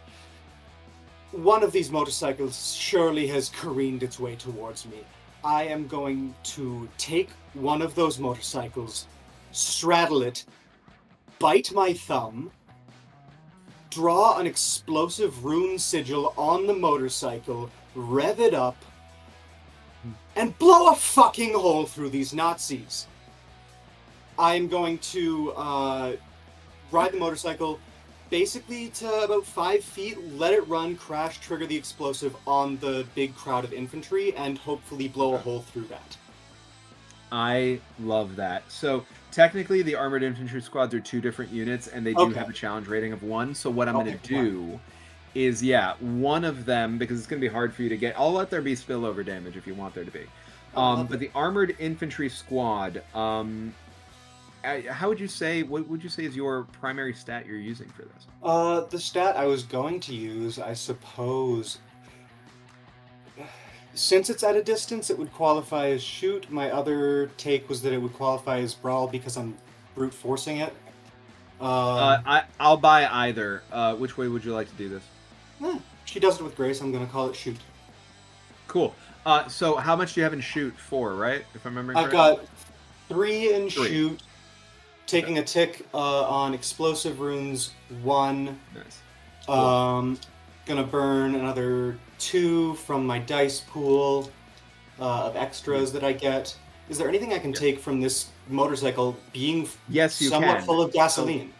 So I'm going to actually share with you that you can add the motorcycle as loot on your sheet, and is going to have 3 boxes. So however many of those boxes you would like to tick right now. I'm exploding this motorcycle. Great. So what's happening there is the last box, as a reminder, gives you 2 dice, not 1. So you're adding 4 dice for the motorcycle on top of the rest of what you said. What's your overall dice pool now? God, I'm having a hard time counting. Explosive runes is 1 plus 3 plus 2 from my extra dice pool, and another 4, I believe, from the actual motorcycle itself, making my dice pool 1, 2, 3, 4, 5, 6, 7, 8, 9, 10. Okay, so you are at 10d6. Let's see where this goes. Fallon also has 4 extra dice. Well, so Fallon I burned 2 of those. Added 2 of the 4. Okay. I will say, if you want to get to 12d6, that will be the highest pool we've hit so far. Money saved is. Oh God damn it, old money. I gotta give my own hustles, right? I gotta try to get you to spend that. It's great because Irina's like, no. Meanwhile, you know very well Cosgrave and Ashwood would be like, yes. Yeah. Well, that's 3 6s, 1, 2, 3 4s, and a 5. So that's 4 successes and 3 crits. Beautiful. So that is a max of 9 successes, or you could use any of those 3 crits as a special. You're able to activate a special on yourself. I do want to remind you that this armored infantry squad, the one that you're hitting right now, is 10 deep and has a challenge rating of 1. So if you wanted to be able to take out the infantry squad and leave 1 behind, you would need to apply a total of 10 successes there. You have, I said, what, 9 successes available? So you could get them down to 2 in this infantry squad, and then the entire other infantry squad is still up. Beautiful, let's do that, because the point was to blow a hole through and then get out. So I'd like to count the score. Describe to me how you leave 2 people pissing and shitting themselves in the wake of your explosive fury. Beautiful. So somehow, miraculously, a good portion of Saint-Médard's entrance has remained relatively unscathed. The pews form a... Relatively, yeah. Mm-hmm. The pews form basically an aisle, and Irina forces that motorbike down the aisle at the very last moment, puts it in top gear, is bouncing on it, flips off, and in that moment, it careens, starts wobbling into the group of infantry that's blocking the front door. This is a panic-inspiring moment, of course, for these Nazi scum, and they start to break. And as they do, as that wedge is just beginning to blow through this, Irina snaps, triggers the explosives, and a crimson fireball engulfs the Nazis. The 2 on either side who were smart enough to run away barely make it out alive, certainly singed, backs burnt. The rest missed. Shame they can't come back from it like I can. I love it. That is amazing. Last up for our first round, Val, Nicole, how would you like to end our first round? Let me give you the lay of the land. The tank fully out of commission. The sniper team knocked out and repurposed. So now there is a sniper on your side under Cosgrave's control up in the sniper nest. Most of the motorcycle squad crashed and broken apart under this cacophony of falling material that Chuck made these candles and candelabras and what is the word I'm looking for? Chandeliers into, and we just watched Irina blow a hole through almost half of the infantry. There's a with whole the unit, last motorcycle. With the last motorcycle. There is a whole unit of 10 jackboots still left standing. There are 2 off on their own pissing in the corner. There is 1 terrified motorcyclist. What would you like to do?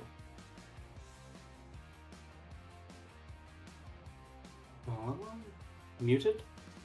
Val, I think you might be muted. No, I'm here. Oh. Beautiful. Okay. Well, being threat left seems to be the 10 jackboots, and Nicole's equipped for AoE. Let's just put it that way. Yeah. And she's gonna start kind of cackling like a maniac, and pull out some fire bombs. I love that. If we're here, we might as well just finish the job and maybe take the church with us. I think that's fantastic. So, as one more reminder of mechanics involved, anybody can put successes toward your objective of getting the hell out of the church. If you do not hit 8 successes that go against getting the hell out of the church by the end of this turn, there will be more motorcyclists, more armored infantry, and an Ubermensch. But there will also be the promised something awesome that will definitely be yours, and there are 4 more something awesomes banked. You still have your 3 armor reductions that you have not used. Some of you do still have some of your extra dice. I am trusting you to keep track of that. It's a little bit too much for me to be tracking on my side. For this move, Val, which stat do you think you're using? Is it shoot because it's ranged? I would probably say shoot is the most appropriate, but you might be able to argue terrify as well, just because fire is scary.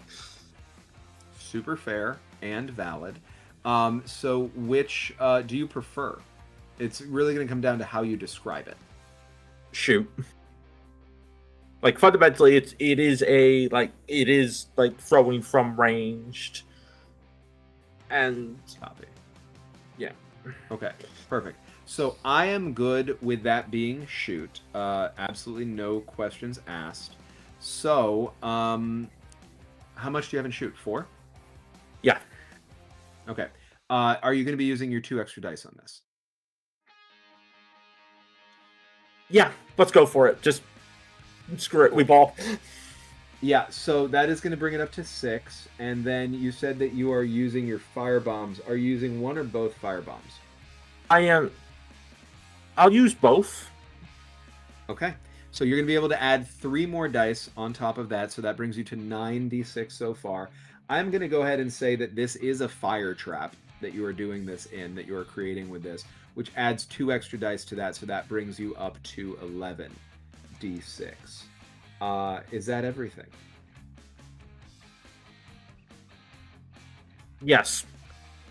Great. Like, Nicole's very right. focused on just wreaking havoc with more munitions than God. I love that. That is beautiful. You are more than welcome to mark both firebombs, so you don't have any firebombs left after this anymore. But roll 11d6 and let me know how it goes.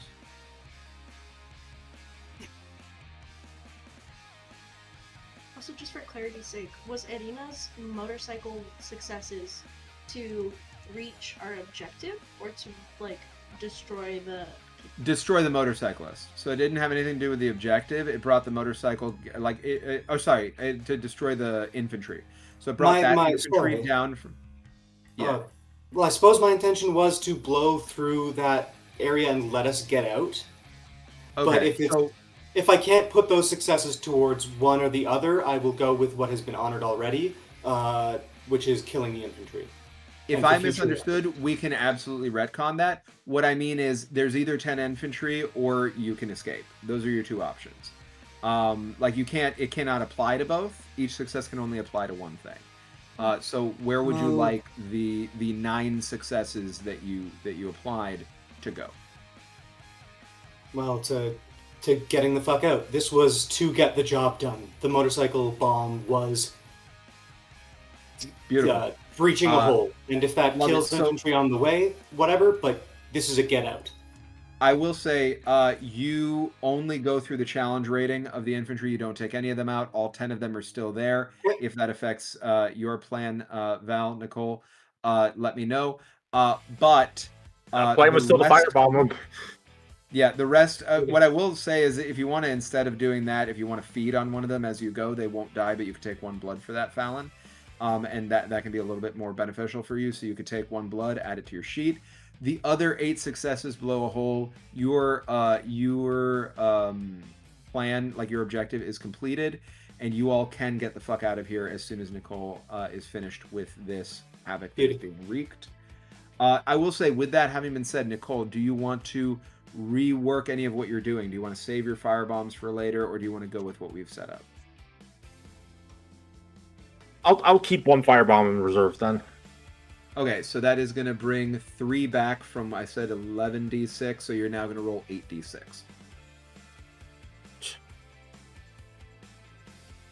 Come on, RNGesus, don't let me down. very evil, very nice. Very evil, very nice. Holy shit, I will take that.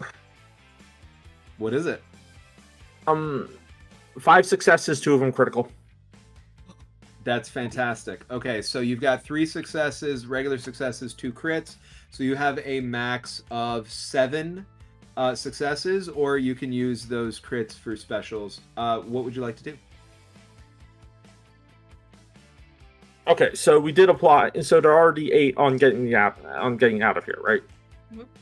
Yeah, so we're fully getting out of there now. So the only things that you have available to you are, you can get a lot of blood off of this. Like, I will say, I know that a lot of people, this is their first time playing the game. Everybody's welcome to do whatever they want. You could theoretically take all 7 successes to feed. And without killing a single one of these jackboots, you could get 7 blood, and then all of you can get the fuck out of here. Yeah, I will do that, and then spend one of the blood to, like, activate pitch black, which gives us some cover because everything around us is now shadowed. I love that. So pitch black hits. The entirety of Sun Medard Church's interior in shadows. The lamps that we had established, gas lamps, candlelight, gone. You exist in darkness. The Nazis are terrified. All of you are welcome to get out. Derek, because you're my buddy and I'm feeling generous, you're going to be able to take the sniper with you, if you want, to your next location and still have your 3 uses of that lootable item that you can set up in the space however you'd like. Thank you. I only ask that you describe how you get them and take them with you, and then you get to take them with you. PJ, that cross still has another box on it. You don't have to leave that behind. You can 100% take that with you. If any of you would like to take something else with you now, you're welcome to do so. If it is big enough, like the tank, I'm going to tell you you can automatically do it, but it will take a something awesome from the pool, but it will be fully workable, and you can make it whatever you want, including an undead tank. What would you like to do? So, I'll describe how I get the sniper.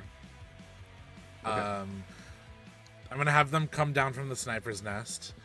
I am going to hop off of Flint's back, pat his cheek in thanks, and then I am going to...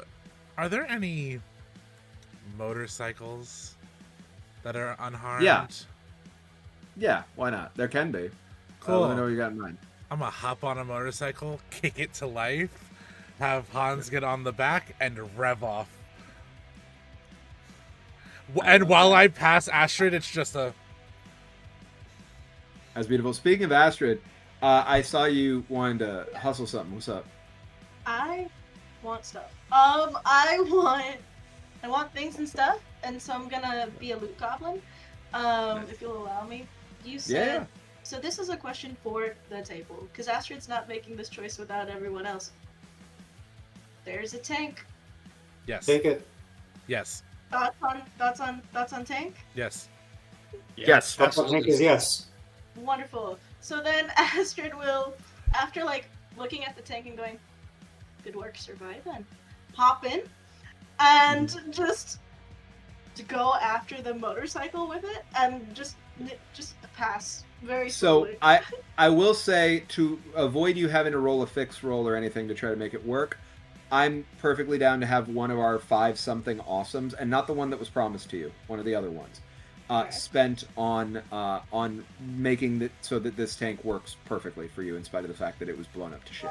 Yeah, can we So what, say that the something awesome is my magic and Astrid's magic swirling together to bring it back? Necromantic tank. Necromantic tank. Necromantic tank, everybody, is indeed something awesome. So yes, it qualifies. Your tank is fully undead. And I'm going to tell you right now that your boxes on this tank are 8.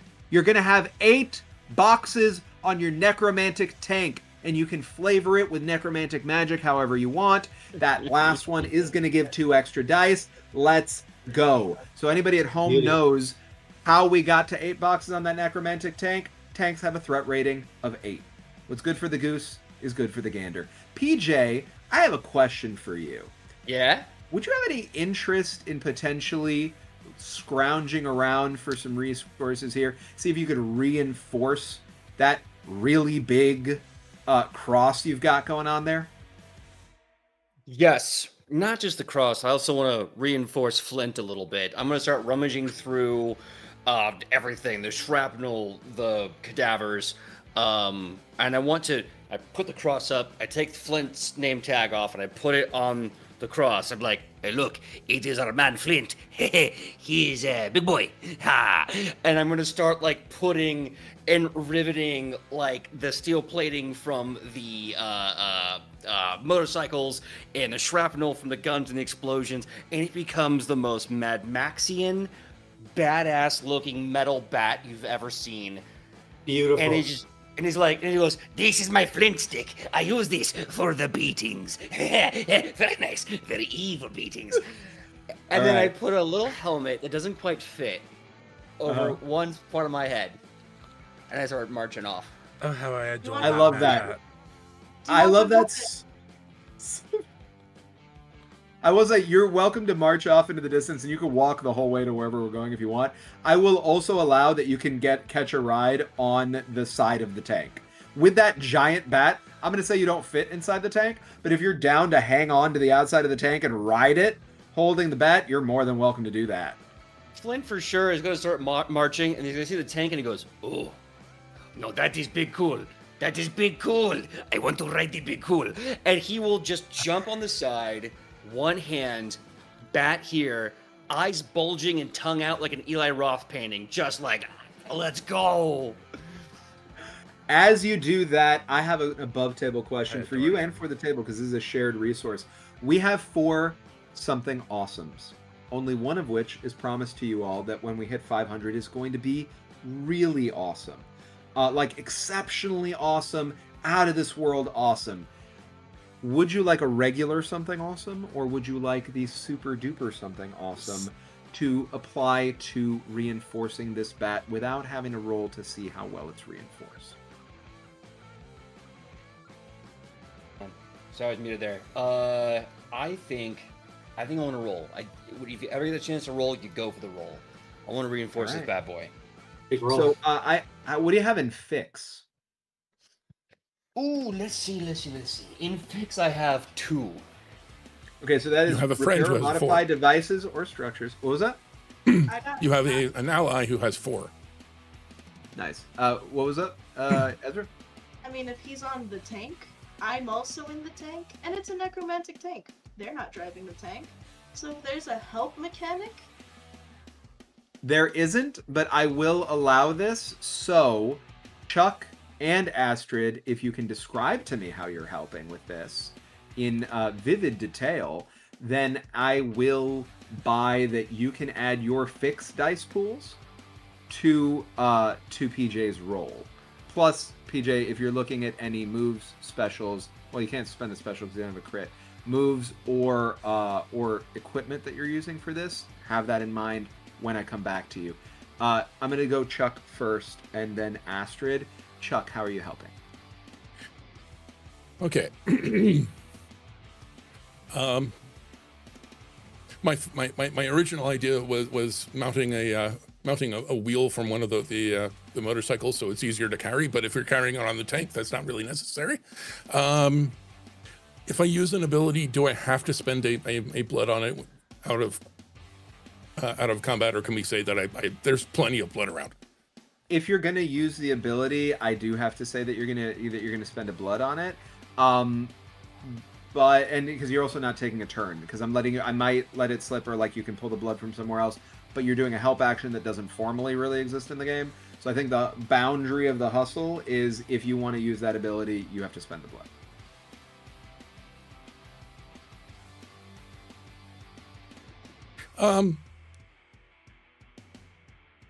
Yeah, I think it's worth it. Let's go. Yep, no worries. Take your time. Sorry about that.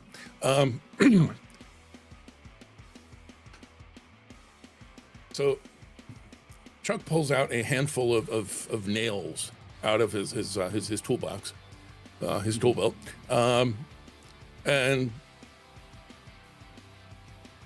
in an homage to Rosie the Riveter and folks like that, he's going to spend his 1 blood to activate acid spit, which basically hawks up some acid, which is especially good against metal, and use it to basically weld the nails onto the cross, so it does even more, rips it up even more. I love that. I fully buy that. I think that's super cool. So that contributes how many dice in total?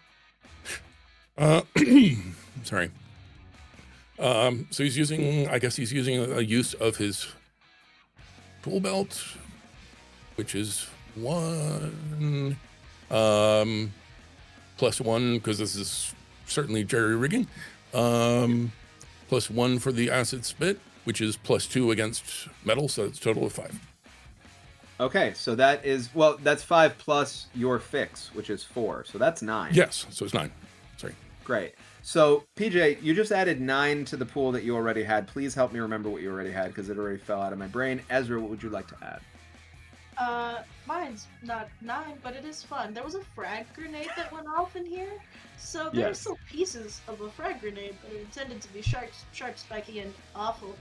So I think what they're gonna do is, like, while the acid is going on, they're just throwing sharp bits of, like, frag grenades that have been spent, shells that they've already used because they have a machine gun, and shit like that to add to this impressive cross that's been repurposed by our lovely man bat. Legally distinct. And they're just like, this is fun. And they're just finding everything that they fucking can and throwing it into the metal there.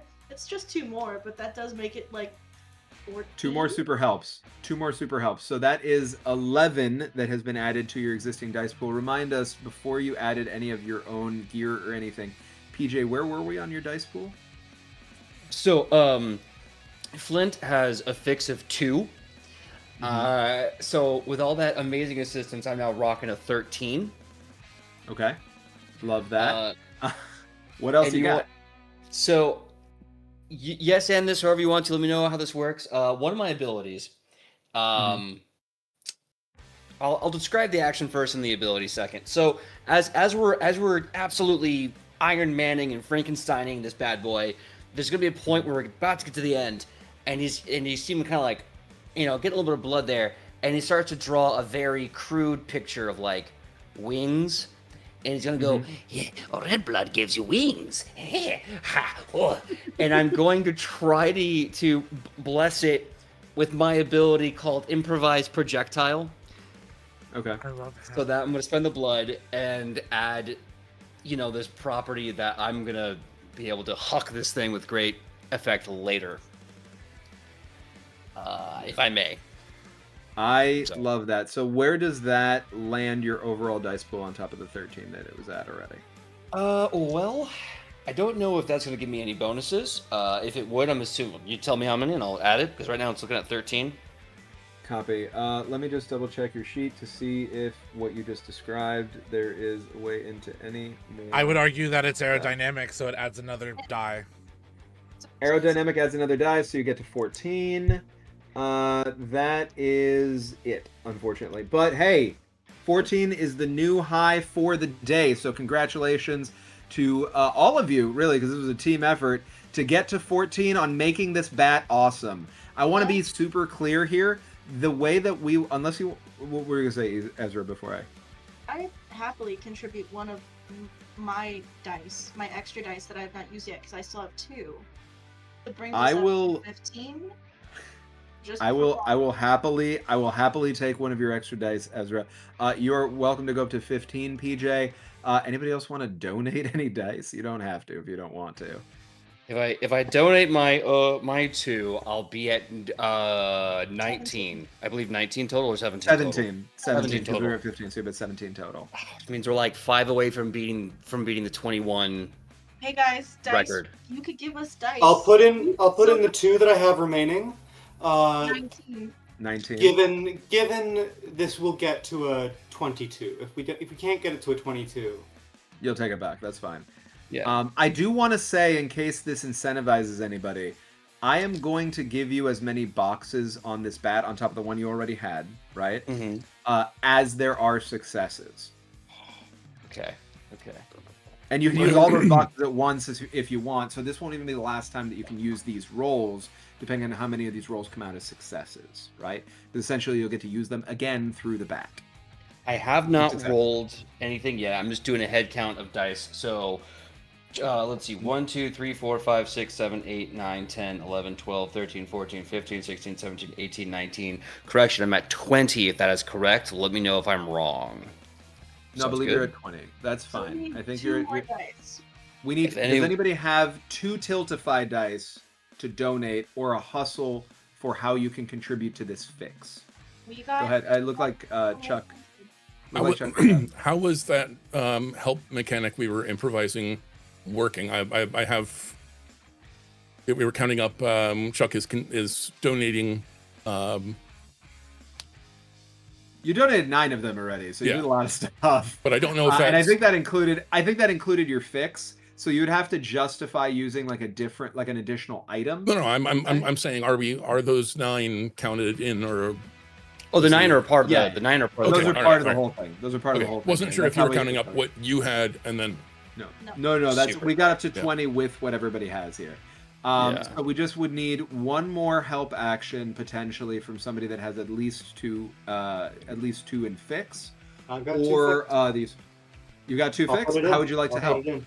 Also, I've got 1 fix. I can help too if y'all really need it. But Nicole blows things up. She doesn't fix them.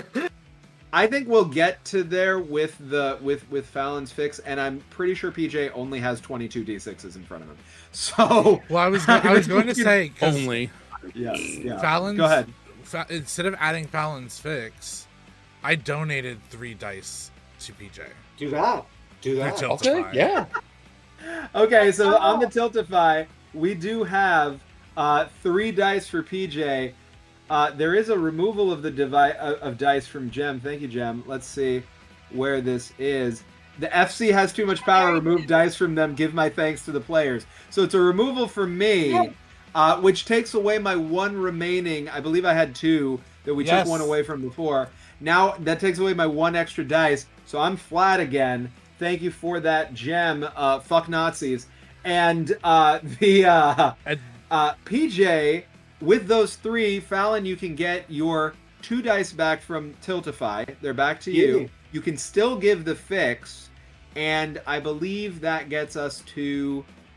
I think the math actually gets us to 21 on it's that. 21. So I'll donate you a would die. I'll leave myself Donate a 1. die. Okay. All right, 22. Fallon, I just need you to D6. describe how...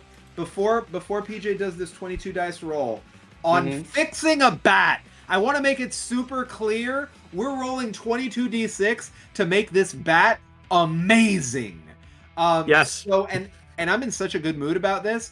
This is going to use one of the regular something awesomes, not the one that was promised to you that's super duper awesome. One of the 3 remaining that could have gone to me is going to you now, because you all are doing such a fucking phenomenal job working together on this. Did we just get more dice for this from Tiltify? Quinn! Okay. Thank you, Quinn, So for that's putting more in the pool. that's Since I know how much Ez wants to beat the record, Ez, shout out to you, we have that's 2 more 24 dice. die. So that's 24 die. If you Taking take my 1 away... back. If you take your 1 back, we're at 23. That's fine. That still beats the record. 23. Assuming you're still helping though, Fallon. I'm So still helping. Beautiful. So describe how you're helping. Well, it's not really a bat. It's a cross, right? It is a giant cross Big that is being fucking used cross. as a bat. It's a giant Yeah, cross. big fucking cross. Awesome. Big fucking cross. We have dead Nazis. We will continue to have dead Nazis, but there's something special about the power of a beating heart. Irina finds one of the living, terrified Nazis, plunges her hand straight into his chest, tears out his heart, and then she is going to use some occult magic and a little bit of help from the folks to carve out basically a divot in the center of the cross and plunge the Nazi heart into the cross, calcifying it into the wood. I love that so much. We are Irvy Fitz. Hear me across the internet. We are rolling 23d6 to see how awesome this bat is going to get. Do you have a 23rd d6 with you? I do. I had to cheat and go into Magic the Gathering counters, but I got it. So Okay, beautiful. What- Love it. Roll 1, 2, me, 3. please. Yeah. 7, 8, 9, 10, so sorry, 11, 12, 13, 14, 15, Go for it. 16, 17, 18, 19, 20 plus 3. All right, man, leave Okay. me in. Let's do this dance. PJ, without further ado, whoa, Jesus, you'd think we were hit me playing with orcs. 23d6. Oh, some are spilling.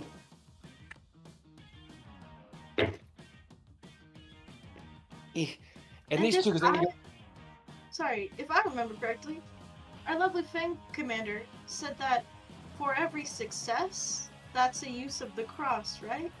Yeah, it's a box, which means every success will be a box there, and you can use as many boxes as you want. And the final box, which was already left on it, carries over, and that one gives you 2 dice.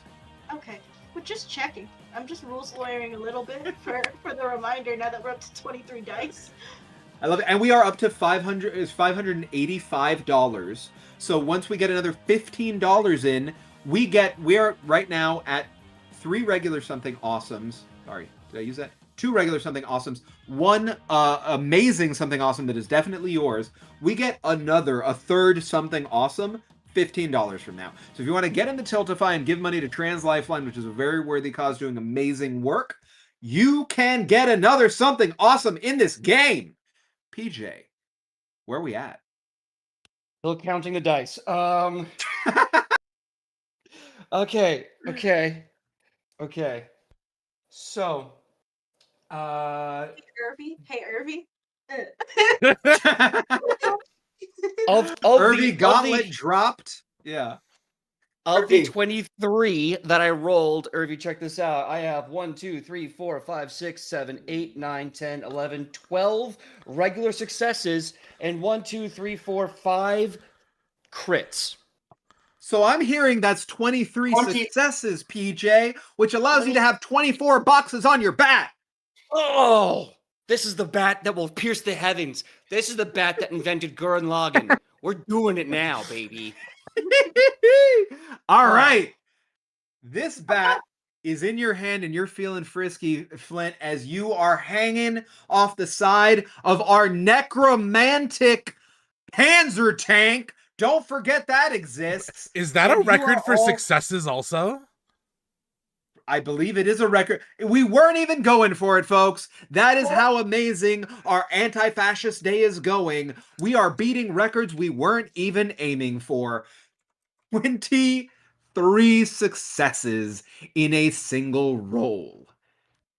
Anybody want to beat that for a good cause? You're welcome to join the fray and help us raise more money for Translifeline. As you are rolling out Chuck, you have something to say. Sorry. A question, and he also wants to grab something. Question, PJ, any ones in there? Danny, if so, would that count?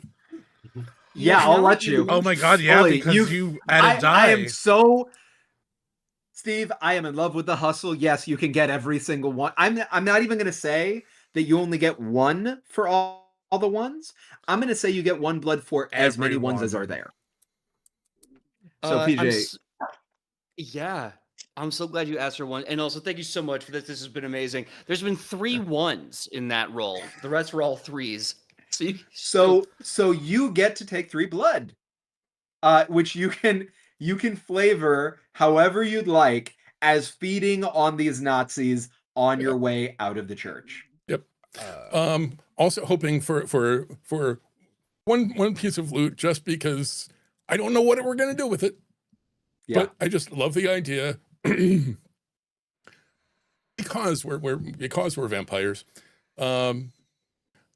Chuck is going to take with him the I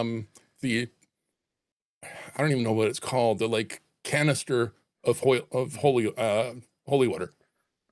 Just because vampire wielding holy water just seems so funny. I love that so much.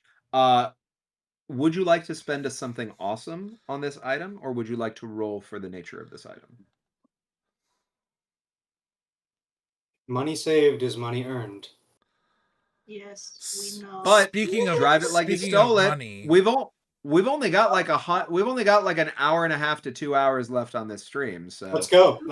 But speaking of money, we make it. We hit 600. I know we hit 600. Thank you very much, Lisette, for that. Thank you doubly, Lisette, for being one of your fan commander's favorite people, because you gave me a minor adversary. I'm super grateful for that. We're gonna save that as a fun tool for later. Steve, you were saying. Okay.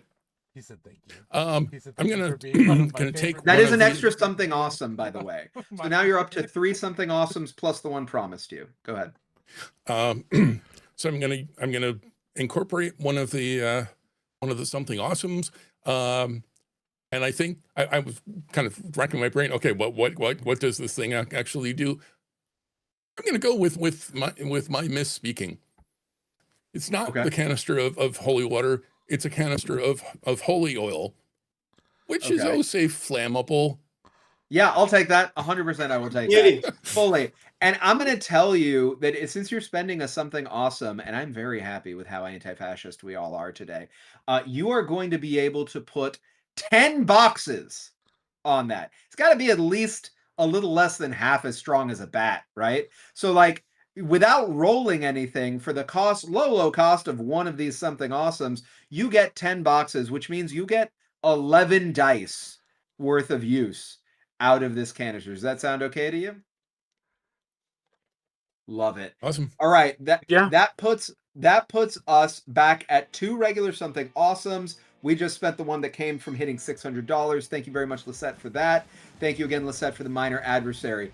We have Fallon and Val left, who have not yet hustled for items. Would either of you like to do that on your way out of San Medard Church? You do not have to, but you are welcome to if you'd like.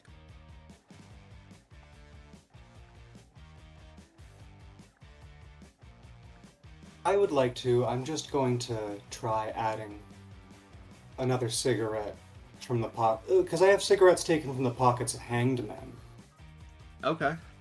But certainly some of these are damned men. I'm sure that they're all damn men to good me. cause, certainly. Perfect. Yeah, they're all damn men to me. So you want to just, if I'm understanding correctly, you want to double the item, right? Like you want to have. I want to double the item. That. Okay, I buy that. Read out to the class what the item does. Beautiful. Cigarettes taken from the pockets of hanged men. You mark 1 to regain 2 blood. This is just my blood bank. I love that. I will say, go ahead. I will say that actually, you can pick up a pack of 6. I'm gonna let you have 12 blood. Beauty. If we spend a something awesome on this. I'm spending a something awesome if that's all right, everyone. We're down to 1 regular something awesome and go 1 for it. something awesome that was promised to you. Val, what would you like to do?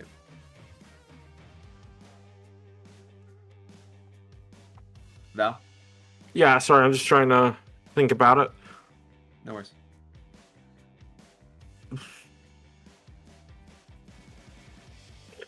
What would be the most awesome thing that I could do right now, you think?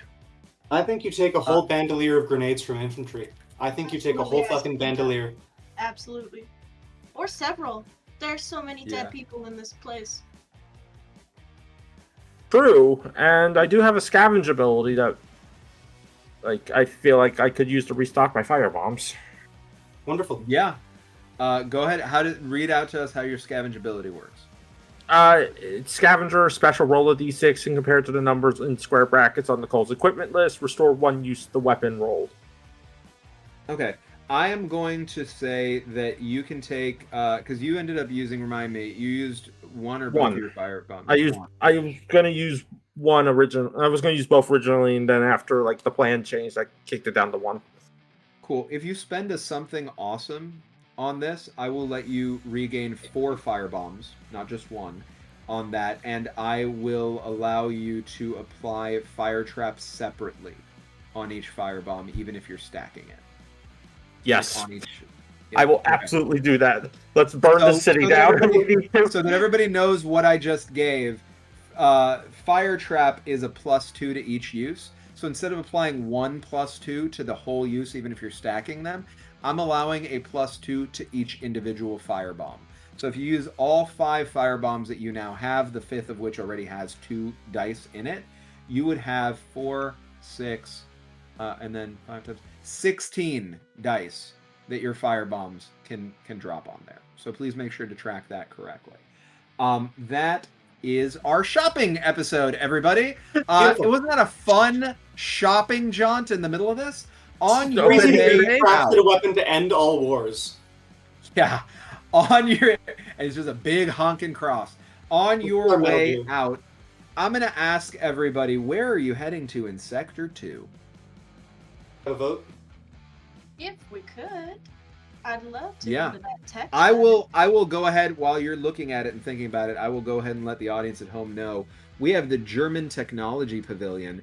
We have the Metro Station. We have the Exhibition of Degenerate Art. We have the Museum of European Warfare. We have Le Cochon Noir French Resistance Hideout.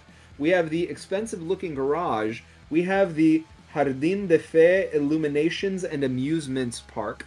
We have the concert hall. Where would you like to go? I'm so sorry to interrupt you. Jardin des Fées. Yes. Jardin des Fées. Thank you. Yeah, I don't know how to speak French. It's Jardin in Spanish. I know. I vote we go to the technology French is pavilion making because language. that way we No, can- I'm grateful for it. Thank you. Yeah, what was that? I vote we go to the tech pavilion because A, we can steal shit from there if we need to, and B, taking that deprives the Germans of something fairly valuable. That makes sense. What do the rest of you think? Counter. Oh, sorry. I'm just. Yeah. You can go first, Fallon. Mind if I go? Yeah. Thank you. Yeah. My vote was going to be for the Exhibition of Degenerate Art.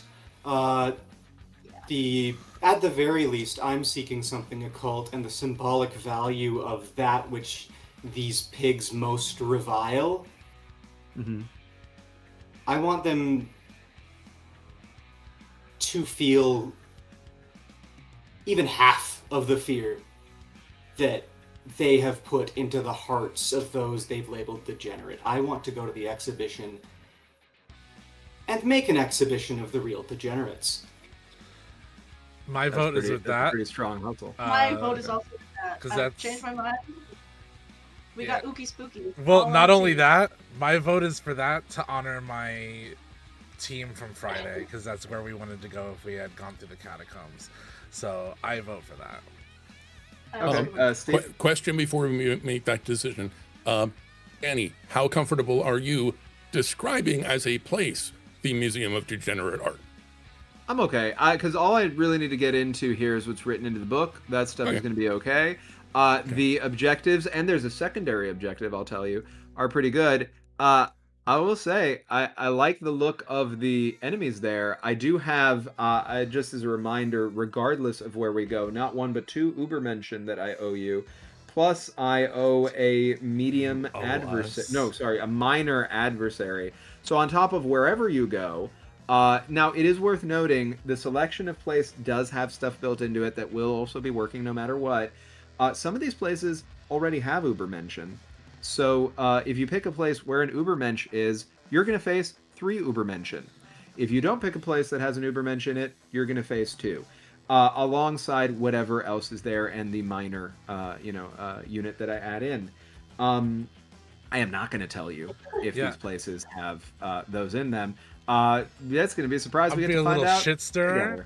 I'm going to be a little shit stirrer. If there's 3, that means there's at least 3 advances in there. Yup. There's 3 advances in there. That's true.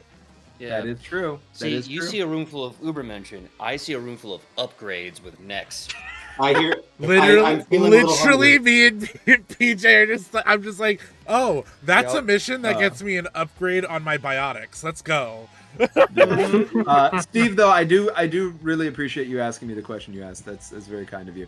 I do have to note for the record that Chuck likes the idea of the Museum of European Warfare, just because it's going to have stuff from his time. But he's absolutely happy to go along with some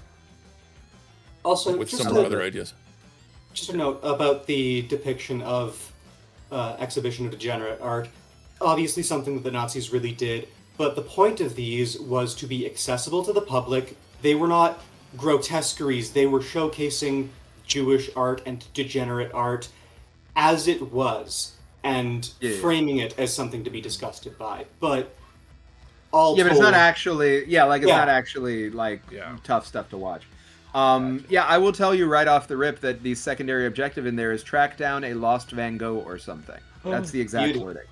Track That down a sounds lost Van Gogh wonderful. or something. So you can pick something you want to fight, and there will be a clock of 4 on there. Otherwise, you have a clock of 8 in there on undertaking a very quick and violent gallery tour. We have 1 vote for the Museum of European Warfare, 1 vote for the German Technology Pavilion, 3 votes for the Exhibition of Degenerate Art. PJ, what would you like? Oh man, that's tough because I think I'm also leaning towards the exhibition of degenerate art. But if I wasn't, it might be the Museum of European Warfare. I just think it'd be silly to see this guy get covered in feathers. Let's see what we can do. Perhaps all things are possible in life when we are fighting fascists. I will say, all of you are riding off into the distance, primarily in the direction of the Exhibition of Degenerate Art, passing alongside the German Technology Pavilion and the Museum of European Warfare on your way. As you go, you are armed to the hilt, and in the distance waiting for you, you see the broad outline of 2 incredibly massive Ubermenschen, slathering of minor and medium adversaries. And that is where we take our break. Thank you very much, everybody, for joining us so far. We will be back in 10 minutes. Go get a drink, get a snack, go to the bathroom, whatever it is you'd like, and rejoin us for what is left in our tour of killing Hitler. See you soon.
Hey everybody, welcome back after the break to, if you have not been with us so far, Eat the Reich, where we are a bunch of vampire commandos who are on a mission to kill Hitler in 1943 Paris.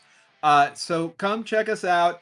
Get in the Tiltify, which you are able to access with the QR code on the bottom right-hand corner of your screen, or in the chat. We're putting in the link to the Tiltify every so often. We have made it to not 600 as we told you before we went on break, but $640, which officially puts us, in a really wonderful position, $10 away from another something awesome. Right now we have one regular something awesome, one promised something awesome that is definitely yours. As a reminder, these something awesomes can also be mine. It is above what was originally our $500 goal coming into today. Thank you very much for that, with the $370 that we made on Friday, and what we've now added to that here. Let's see if we can match what we made on Friday and try to make it up another $100. If we get there in the next hour and change, I will add something spectacular to this. Not only that, the goal is enough. We are $360 from matching the initiative goal. That is also true. So if you want to go further than that, you don't just need to give another $100. You can give collectively another $360, and we will have on our own across just 2 streams of Eat the Reich raised as much as the goal that was set by Just the Human for this campaign for the entire month. Right now we are sitting at $1,545 total for all streams to date so far, and there will be more streams to come. It is worth mentioning I am going to be running another stream on these same channels as soon as this is done of a different Rowan Rook and Deckard game called Voidheart Symphony, Kill or Cure. The quick start for that. Steve here is going to be in that with me as well. Because the one thing in the world that is more evil than Nazis is the medical establishment. Yeah, 100% is the, let's go ahead and say American medical system, right?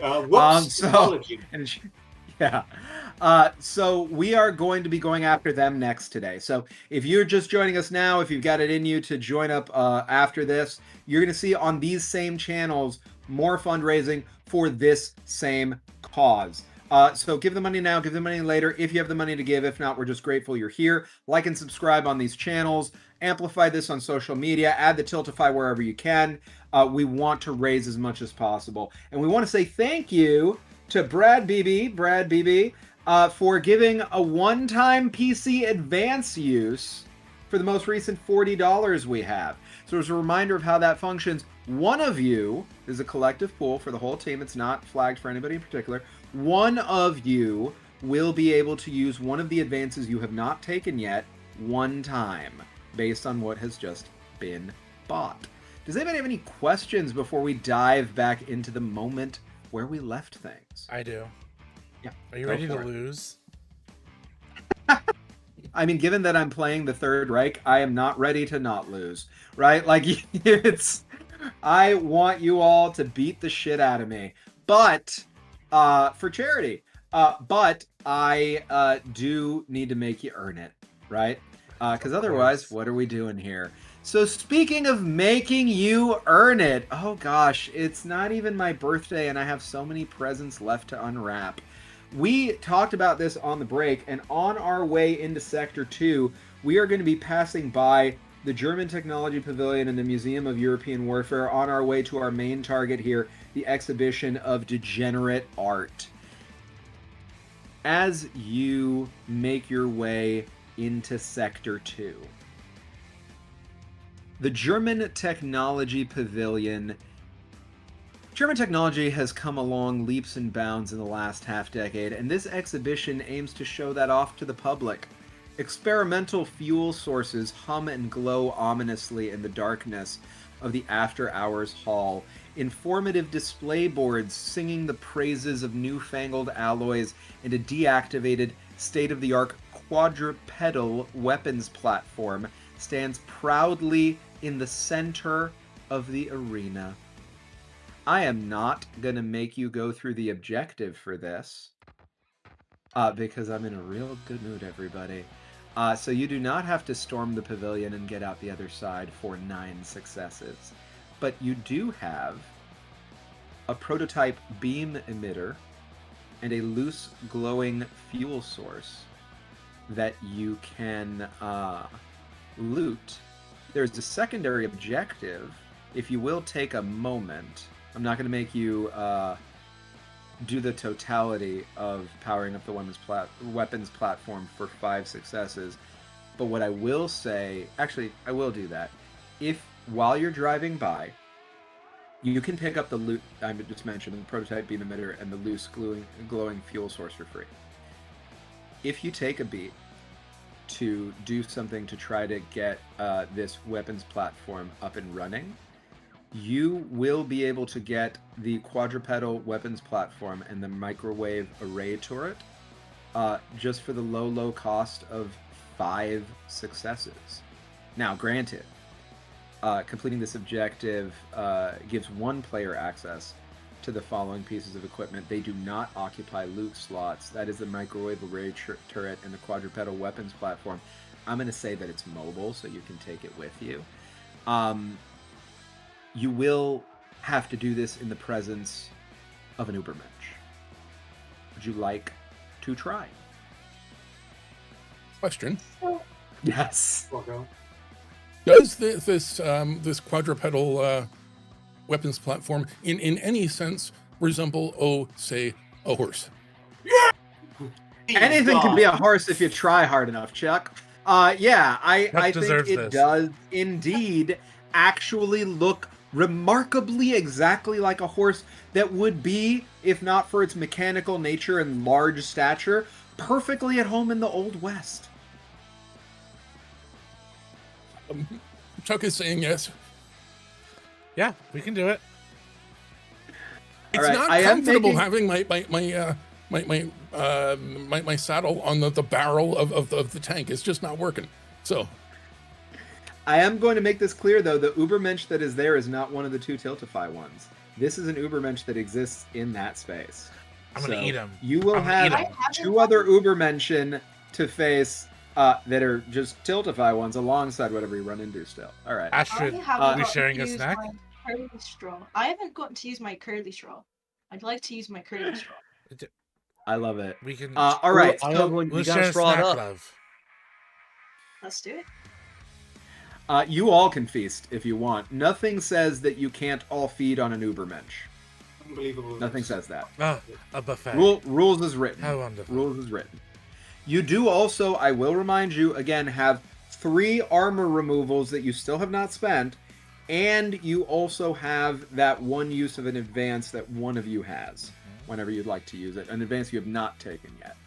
I also like to remind people I have a thing that takes threat ratings down. I would like to remind people that I have a thing that changes things' memories. And I would like to remind people that you went shopping before the break for loot in San Medard Church, and among other things, ended up with a bat with 24 boxes. 24 I think he might be good. boxes. I think he might be fed for now. I mean, you're not all at 10 blood, so you could always have more blood. True. All right, so who would like, since I'm giving these out for free first, who would like the prototype beam emitter, and who would like the loose glowing fuel source? The only cost that comes to you for getting those 2 items in this case is, I'm going to say 1 each, right? Like, 1 person should not get both. And I will say you got to tell me how you pick it up in this German this German technology pavilion. Oh, no, that would be greedy. I was gonna say I think Irina and Nicole deserve nice things. They do. I was gonna gun for something else, which was if we managed to somehow pass by the Warfare Museum, which I don't think we are. I was gonna get an anti-tank rifle because bitches love cannons. We can deal with the anti. That's also on the way to the But Museum that of was Degeneracy. that's my So- pitch. That's what I want is an anti-tank rifle. But apart from that, I'm pretty well fed. I've just been Irina's been puffing on these dead men's cigarettes, and the point of these dead men's cigarettes, I've burned two, is less about the fact that they're cigarettes and more about the fact that people died before the cigarettes were used. These were bought with the intention of being smoked. It's like stealing the breath from a still living body. It's like stealing the promise of what could be. And she does that with great joy. She loves to do it. I love that. So who would She's like good. the She's not prototype? being fed. Beautiful. So Val, would you like the prototype beam emitter or the loose glowing fuel source? Let's go with the fuel source for Nicole. That feels like it explodes. Fits for her more. I'm going to drop this so it's easy for you to follow into our chat on Discord, but it comes with just one box. But it is if you use it near flammable material, it comes with 2 extra dice. Yes, she's definitely taking that because that's a very nice combination for fire bombs. Yeah, that absolutely makes sense. The prototype beam emitter also has only one box, but it has +4 to being properly calibrated before firing. I'm not gonna lie, Irina, it is pretty good for your build, but anybody who wants it is welcome to have it. What would you all like to do?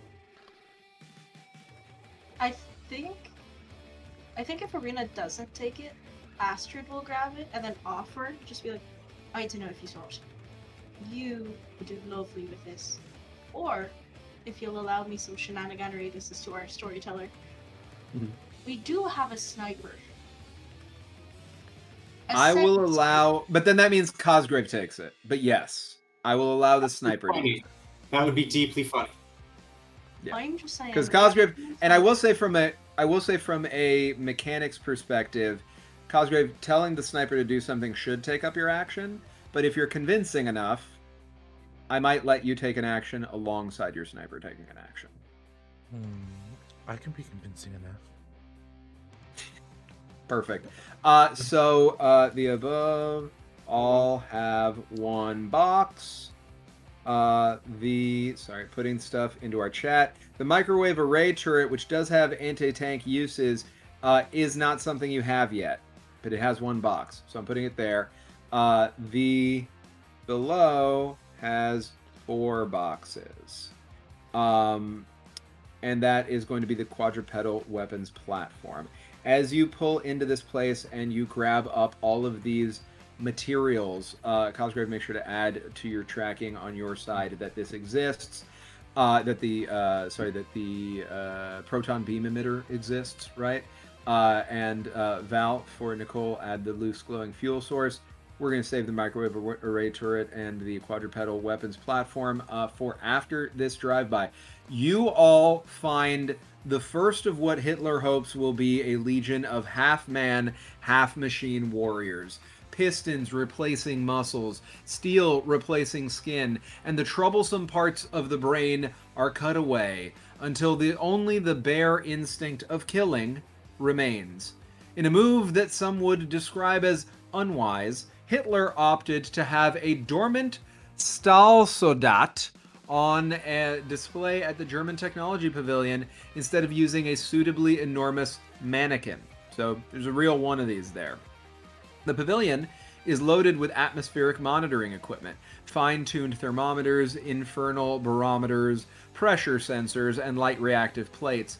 When the Stahlsoldat connects itself to the array with an armored cable plugged into the base of its neck, it can sense the world around it with uncanny accuracy, tracking targets through walls, fighting whilst blinded and deafened, and dodging incoming fire before anyone pulls a trigger.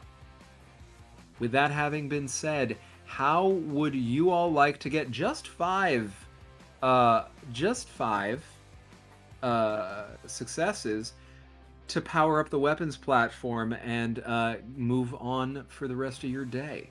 I will tell you right away, Stahlsoldat has a challenge rating of 2 due to inch-thick armor, has an attack of 4 if it ever gets to get an attack off, and a threat of 6.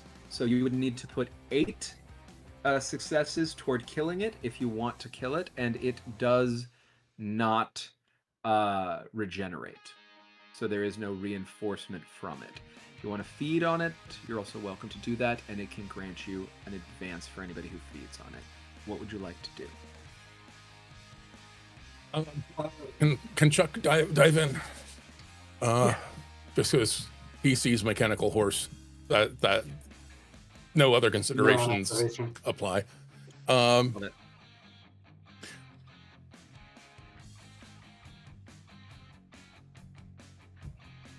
So high tech is not his thing, but he is a handy guy.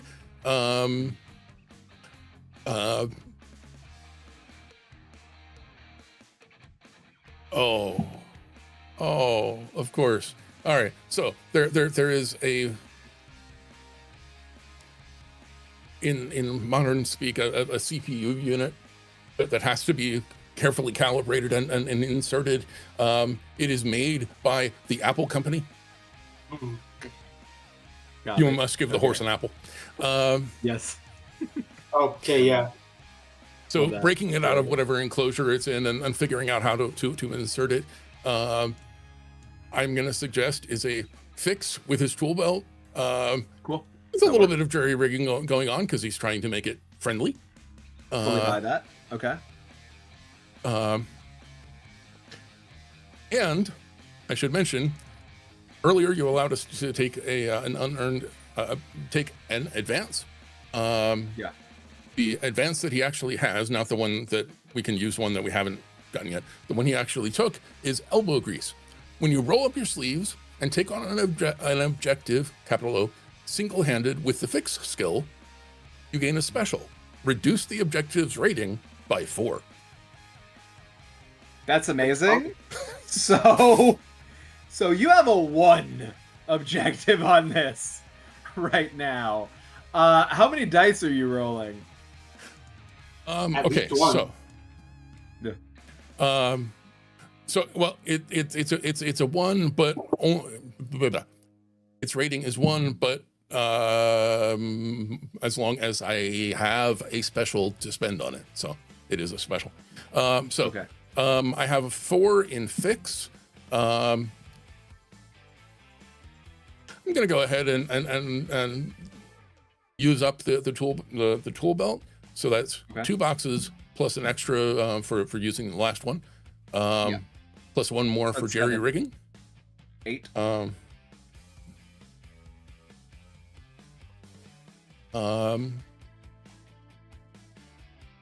I think hopefully with 8 dice I can roll 1/6, and I love that. That's beautiful. All right, roll me 8d6 and let's see where it lands. Okay. Okay.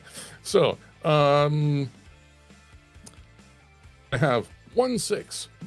2 other successes. I have a 1, so I grab another blood. Jesus. I'm gonna just say this place is full of Nazis. I'm gonna just say you grab a little bit of blood on the way over to the horse. Somebody's trying to come up. You have a quick snack. They think better of it. Are you gonna spend that 1/6 on that special? Oh yeah. And you're gonna take 1 of those other 2 successes and use it to complete the objective. Mm-hmm. So you have 1 success left. What would you like to do? You can feed on somebody in the space. Like I said, it's full of Nazis. You can decide that you want to use it as a defense thing. So take a dice away from me the next time that I go to attack. Or you could hit something else, but there isn't a lot. I mean, you could use the 1 other to hit the Ubermensch if you want. Which will take them down from... Where are we at? I believe it said it was 6. Actually, that one wouldn't be worth doing because it has a challenge rating of 2. So you wouldn't be able to get the damage through. Okay. I will go ahead and grab another blood. Beautiful. All right, so you've grabbed 2 blood. You have which fully of course means powered that a guard rushes up to try and stop me, and the horse bites him. Yeah, it does. And then you drink the blood from what the horse shared. Because you and the horse are now deeply bonded and fully in sync. The horse is ready to ride. Please go ahead, Steve, and add to your sheet or your tracking the quadrupedal weapons platform. You're welcome to name the horse anything you'd like, with an additional die that can be used for shrugging off incoming fire. It has 4 boxes. Again, you can use those boxes stacked if you'd like to, because that's how I'm ruling this. There is a microwave array turret with an anti-tank extra that if you're using it as anti-tank, you have +3 on that, on top of the 1 that you get from the 1 box, which I'm going to say is actually 2 that you get from the 1 box. For all the ones that have the 1 box, that's going to be a 2 base, not a 1 base. Did you want a microwave array turret, Fallon, perhaps? In line with what you mentioned before, or do you want to wait for the next pit stop and then? I'll call it a wait. I'm honestly looking to get to the Degenerate Art Museum. I'm just like gunned on that. Love it. Beautiful. Perfect. Anybody want the microwave array turret? Cool. Take it. It's yours. And does anybody on your way out want to try to kill and or feed on this Ubermensch? I would love to.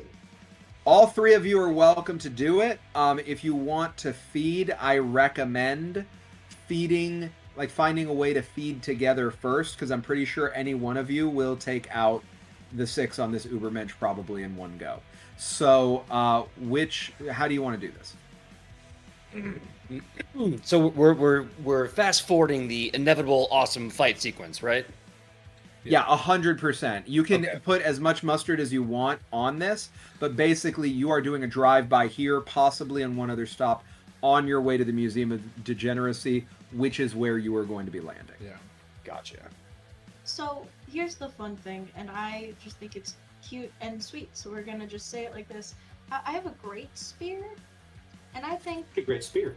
I think I'm in the mood for like kebab. So I think if we can just like Absolutely. Love. You can take it to go.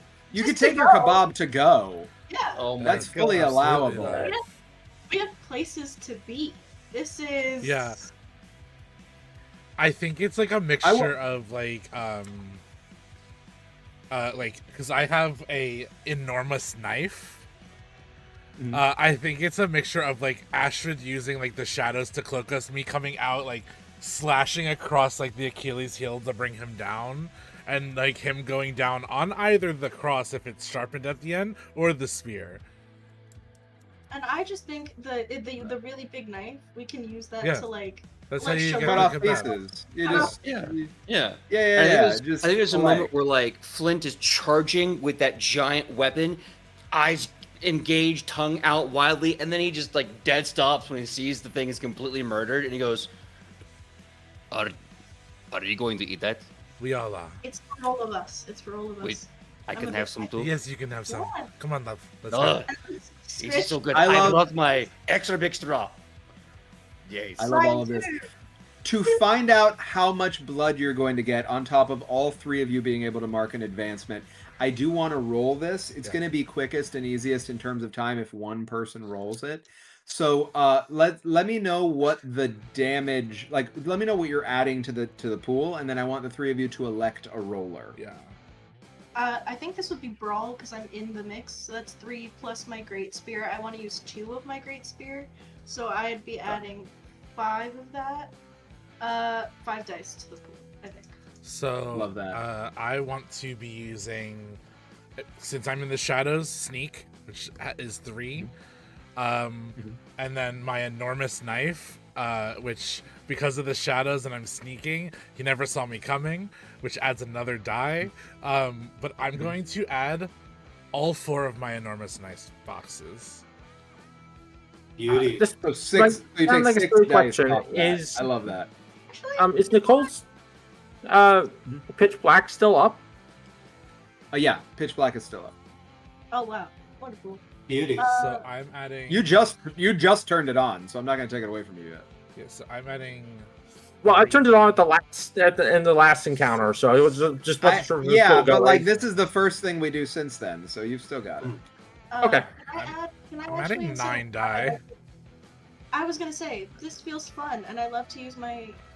Let's just go for it. I haven't used the spear, and I have other shit that I can do. I have a fucking tank. 1, 2, 3, and then the last one, the different color one, is +2. 2. I'll also add 9. I feel like Astrid So we're at will 18. never We're at show up. 18 d6 so far. PJ, what would you like to add? I mean, my boy was all about going in there with that big bad bat. So a brawl would make sense, or terrify, because he's also a little scary with that thing. I also have an ability called Ravenous, which allows me to gain 3 blood when I'm in melee combat. I don't know if I can transfer that into dice. With your permission, So I that's will- up to you. I will say 2 things. With what you just role played already, how about this? You add what can you add in Terrify? 3 dice. So that gets us to 21. Irby, did you hear that? We just hit 21 again. Gets Without us to Tiltify. 20. Yeah, without the zero Tiltify in this. But it is multiple people helping out. But still, 21. So we're at 21.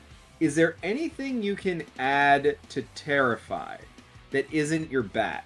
Because you could potentially save the uses of your bat to stack onto other things, because you said you didn't hit with it, and you can still get the blood off of Ravenous, right? Because you can use you could just get 3 blood off Can that I help and you, feed PJ? on the mouth. Yes, please. Your steel gouging claws plus ambush because we use the shadows. That would give you literally that would give you 2 more die. Mm-hmm. Because this is 23 again. 23. Unless you want to use multiple boxes of your steel gouging claws. I'm gonna pop 2 boxes of those. To get us to 24! Alright, is that how many boxes do you have total? Because that might be 25. Is it It's 4 on steel gouging claws, I believe, right? Okay, copy. So 24, which is amazing. Twice.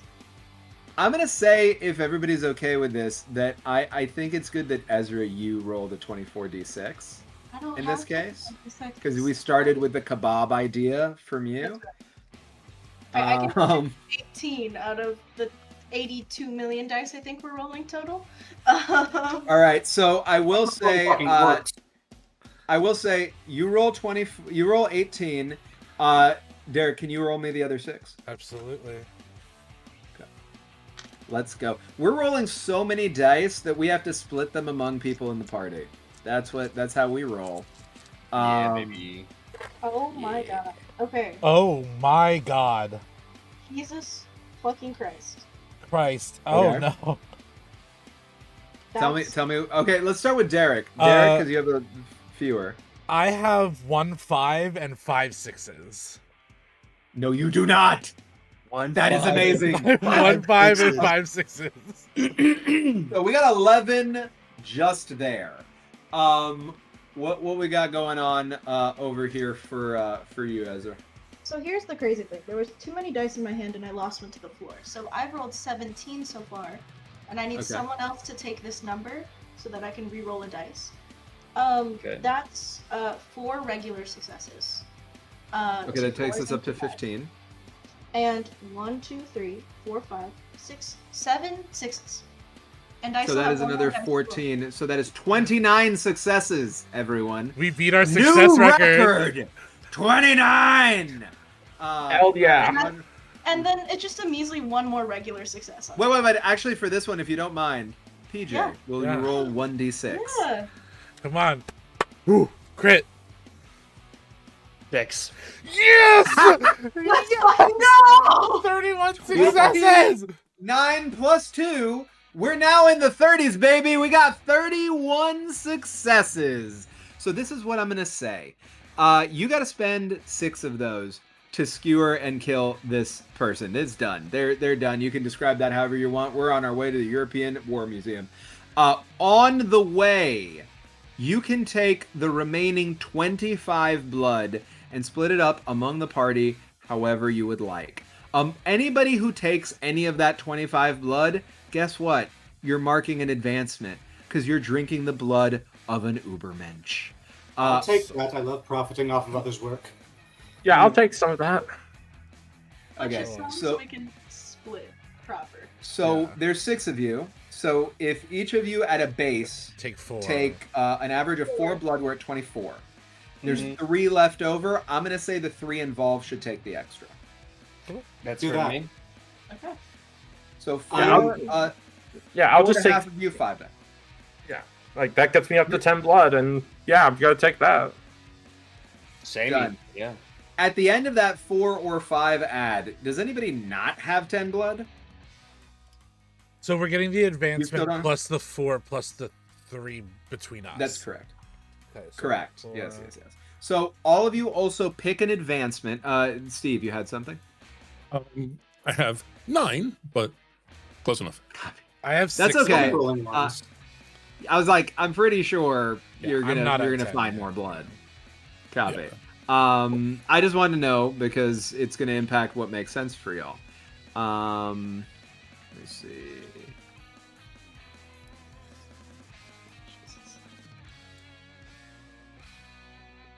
Amazing stuff. So, with that, it is also worth noting, reminding everybody that we are raising money for Translifeline. You can get into the Tiltify using the QR code that is on the screen. We are also including a little bit here in the chat about how to connect. So you can just click on that link as well if it's easier for you on mobile. Go ahead and contribute whatever you can, if you can. If you can't, that's entirely okay. Amplify what we're doing here. Amplify the donation link, most importantly. We are 10 away from another something awesome. We have one something awesome that is particularly amazing because it's from when we hit the 500 that is still owed to you all. That is definitely going to work in your favor, not mine. I am going to be, when we land at the Museum of Degeneracy, utilizing not one but 2 Ubermenschen plus a minor adversary. Thank you very much again for that, Lisette. You all do have, I think, a little bit in the way of extra dice. You still have 3 armors that you're going to be able to bring down. And we are on our way to the museum quarter. In the museum quarter here, we find ourselves dropping by the outside of the Museum of European Warfare. This sprawling and poorly maintained museum contains tools of war from 1,000 years ago up to the modern day. Weapons, armor, siege engines, banners, uniforms, and more line the glass cabinets and moth-eaten exhibition spaces. It would be a perfect route through the city, too, if only a desperate Nazi warlock hadn't animated empty suits of armor, preserved warrior mummies, and one of the horses that was buried with Napoleon in an attempt to repel vampire invaders. The objective here you don't need to worry about because you're moving through it, but just so you know, smash through the museum before you're overwhelmed by the undead. That is an objective rating of 8 with a challenge of 1. There are enemies here, the Einherjar, which are a specialized fighting force, and the museum guards, which function essentially as police patrol. You are able to loot painstakingly maintained masterwork Great Bow, which has a silent killer feature and 3 boxes. Still functional, improbably loaded cannon, which has 1 box and is a +1 to immobile target. Turncoat warrior mummy you can bring with you for 2 boxes with a bandage restraints +1. And Napoleon's undead horse, if you feel like taking a second horse with you, Steve, 2 boxes with a + to trample. These Einherjar have a threat of 7, attack of 3, and you could always take over them if you want to. It is worth noting they are bloodless, so you cannot feed on them. Do you want to pick up anything here or just drive by? I'm good to go. In the interest of expediency, I would like to go, because I want to kill Hitler. Yes, We're that's running. fair. As much as I want the bow. We can play Eat the Reich another time, but I want to kill Hitler. Yes. I'd like to kill Hitler. Let's kill Hitler.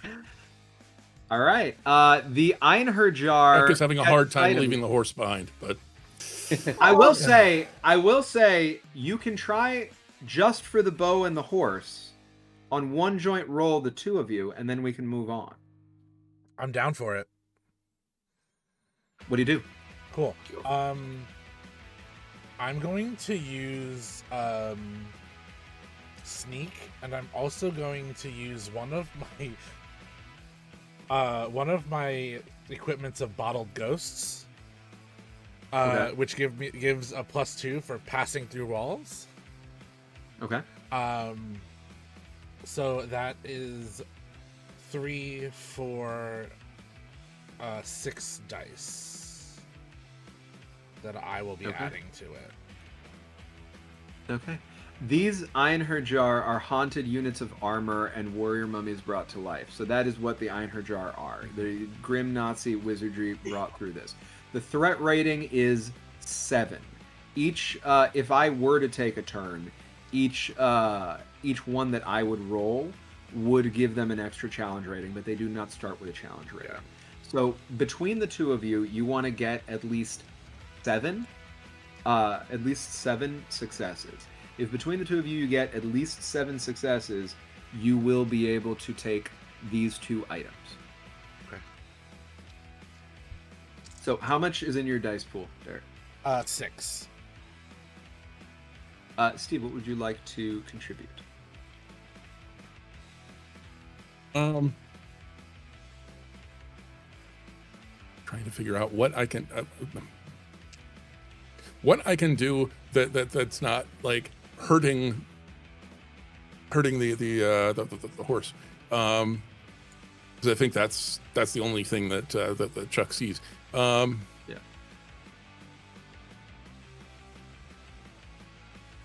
Oh, okay. I guess that works. I'm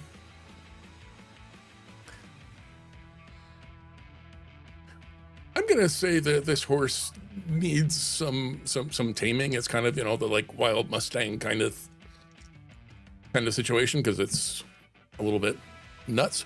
So I'm gonna call that brawl. Okay, I will fully take brawl for that. So brawl gives me 3. And what do you need to tame a wild horse? You need a lasso. My lasso happens to be pink, and it's attached to me. It comes out of my mouth. It is my tongue, which is yards long, and gets extra for restrain. Yes, that is amazing. We're getting. I love. And is that's the advancement? That's the advancement you took? Yep. I love that. Derek, did you want to mention anything about Cosgrave's advancements? This is the first role that you're taking since advancement, even if it doesn't apply. Do you? Yeah. Cosgrave took memory rot. I can remove or implant memories in somebody whose eyes I'm looking into. That is beautiful. So between the two of you, how much dice are we rolling here? I'm also going to say that, this mad, insane, undead horse has to be fastened in some way. It's fastened with a chain. So I'm going to spend a blood to use acid spit to dissolve the chain. The chain being made of metal gives me a grand total of 8. So okay, so altogether. Yeah, so Derek roll 6, Steve roll 8, and let's see. Let's hope for at least 7 successes.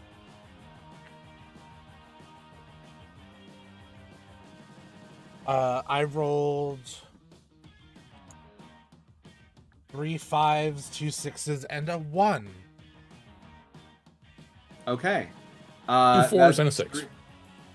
Okay, so 3 6s and 3 regular successes. Is that me tracking that correctly? Okay. 2 bucks on this. So you do fully decimate with that these Einherjar. Would you like to describe how you do it while picking up Napoleon's Undead Horse, which again is 2 boxes plus trample, and the painstakingly maintained Masterwork Great Bow, which has an extra boost for Silent Killer and has 3 boxes?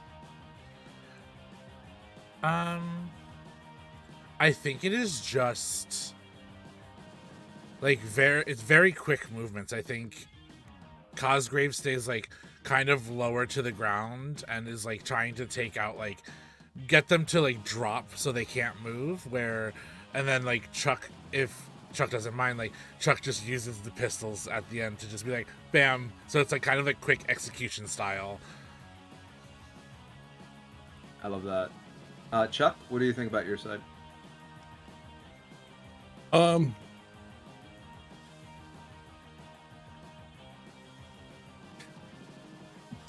If the math works out, I think, as far as Chuck goes, I think his one focal point is making friends with the horse.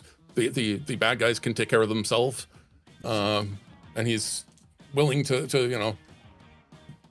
get shot at if he needs to, but he is more interested in parley with horse than fight with people guarding horse. That is super fair. So between the two of you, with what you just did, you were able to take out the eye in her jar. I want to say, hey, welcome raiders. Thank you for raiding our wonderful anti-fascist celebration over here. We are beating records a ton of different ways today, including financially, raising money for Translifeline. So in the bottom right-hand corner of your screen, you can use the QR code. You can also go into the chat and use the link that we have been sharing every so often, whether you're watching this on the Many Faced Plays Twitch or on the Queers and Spears live over on YouTube. So feel free to donate there. We are currently sitting at $640 raised between Friday's stream and today's.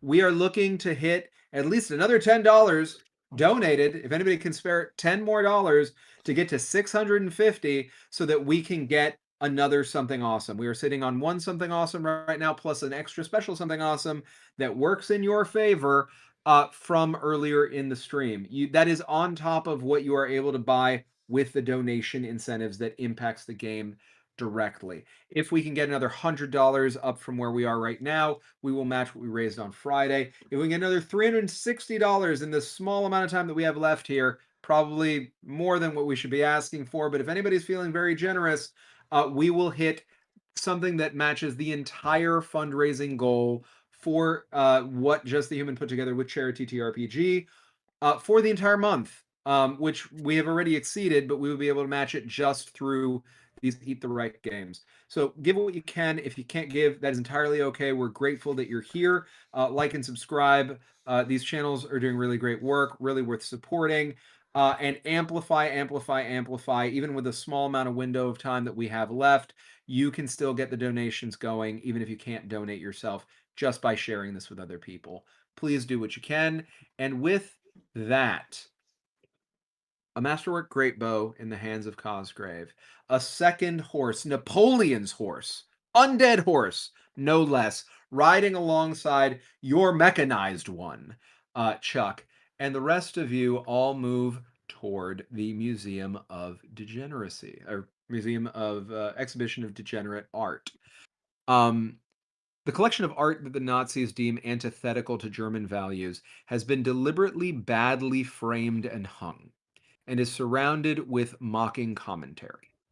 Most of the really good pieces are snapped up by Nazi officers for their private. I need somebody to mute, please. Most of the really good pieces are snapped up by Nazi officers for their private collections. The remainder are burned in the adjoining gardens on a regular basis. Tonight, in fact, marks one of the largest burnings of art on record. And the now unattended flames are spiraling up toward the night sky. Vampires with an eye. I need whoever that is to mute yourself, please. There's sound coming in from your background. I think that's fine. Copy. Val, I need you to mute, please. Vampires with. Sorry. It's okay. No big deal. Don't worry about it. It happens to all of us. Vampires with an eye for art can uncover lost masterpieces by Van Gogh, Picasso, and other European luminaries in the back rooms, but getting them out of Paris intact won't be easy. This space, if you want to engage it as a full space, undertaking a very quick and violent gallery tour would be 8. If you just want to track down a lost Van Gogh or something else, that is just 4. Completing objectives nets you no mechanical benefit On the other hand, you've got a lost Van Gogh or something, and you can flog it for cash or hang it up in your next castle. Enemies that you identify here, this is not what I'm adding from the Tiltify. This is table stakes. Infantry squad in an armored car smashing through the wall, so that's an infantry squad and an armored car. Art burning brigade, which is police, but they have a little bit of extra attacky stuff, including flamethrowers. What would you all like to do as you see this in front of you? Sorry, no news on the what would it be called? The Ubermenschen that would be here. No news on There is no Ubermenschen in the space actively. There are 2 Ubermensch who I'm going to drop on you, but I want to first understand if you want to stay here and fight, or if you want to just basically do like a drive-by, picking up a Van Gogh or something, and then move on to the next place. In which case I would drop the Ubermensch there, the Ubermenschen, because there's 2, but neither of them are actually based here.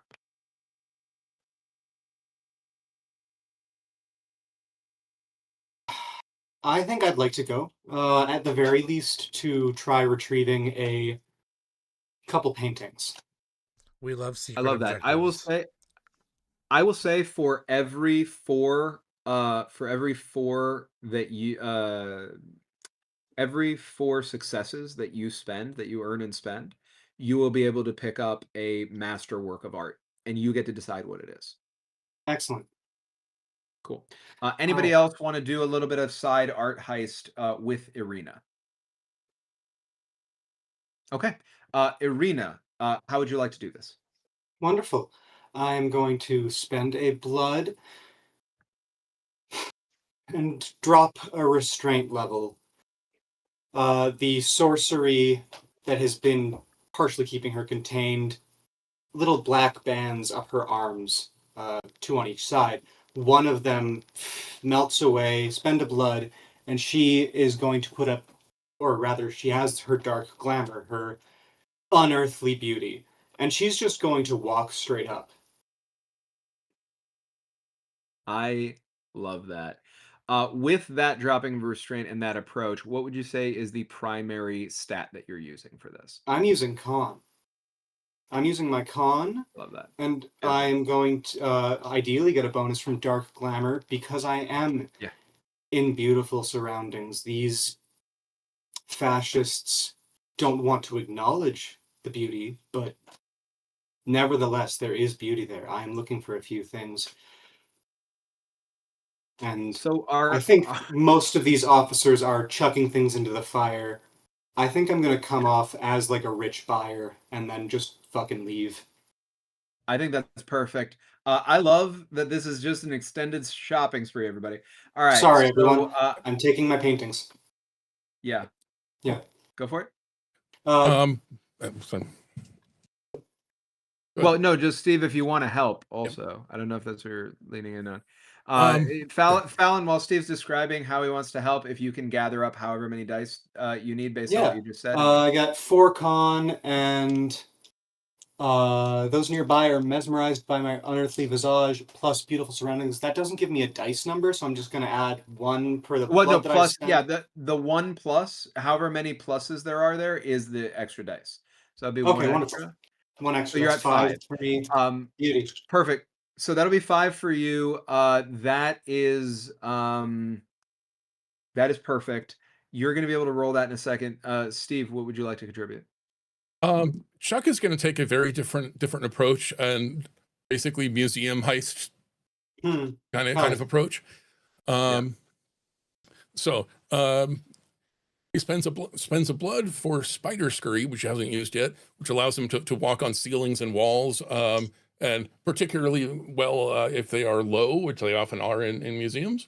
So he can get past well, they aren't lasers in this time period, but whatever kind of security devices they have. I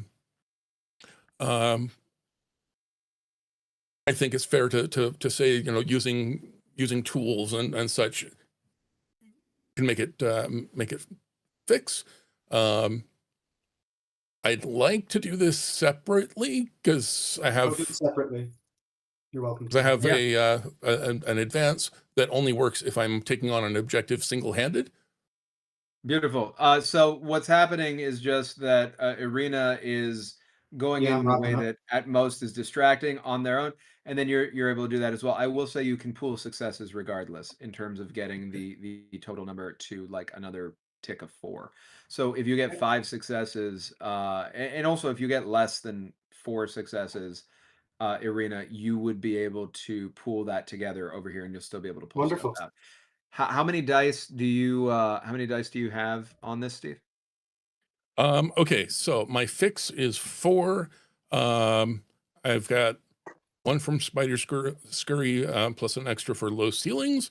I'm going to assume at some point there's a close call. I with my tongue and restrain a guard. Yeah. So that is a total of 8. Okay, perfect. So Fallon, roll your 5. Steve, roll your 8. Tell me how many successes you have, please. Beauty. That's 2 6s, a 4, and a 5. So only gets me to 6 successes. 2 6s, a 4, and a 5 does get you to 6 successes, but that's good. That's already at least 1 masterwork of art. Steve, how you doing? 3 4s and a 6, and having used fix against an objective, I reduced the objective's rating by 4. So I figured that's an extra. That's a free painting. It's a free piece of art. It doesn't have to be a painting. It could be anything you want. So you get 1 bonus free piece of art there. The others you said were 3, and then the 3 4s and a 6. Okay, so that's 5. So there was 6 over there. So you're at 11. I'm going to round that to 12 because I'm feeling generous. So you all are able to pull 4 works of art between the 2 of you, right? One of those works of art, I would love for you, Steve and Fallon, to work out together what it is, because you both contributed to it. Another one, Fallon, it's just up to you. Another 2, it's up to you, Steve. You can tell us after we keep going what they are, unless you know what they are right now. The one that we didn't have the 4. The one that we didn't have the complete set of 4 points to grab it and letting us get by, is a velvet cowboy painting. Hell yeah. Because it's not worth the full price, but Chuck would grab it anyway. I love that. Absolutely. I think that's great. Fallon, it sounded like you knew what you wanted to grab. I have 1. I'm not grabbing a masterwork painting. I'm not grabbing one of the greats. I am grabbing an old friend's work. Sarah Liebert was a painter, is a painter if she's still alive. Haven't seen her in years.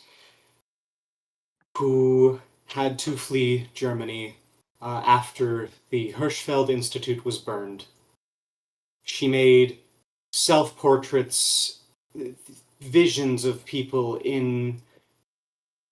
that were wrong. Wrong in the way that exaggerates traits. Wrong in a way that can only be spoken to if you know and understand the feeling.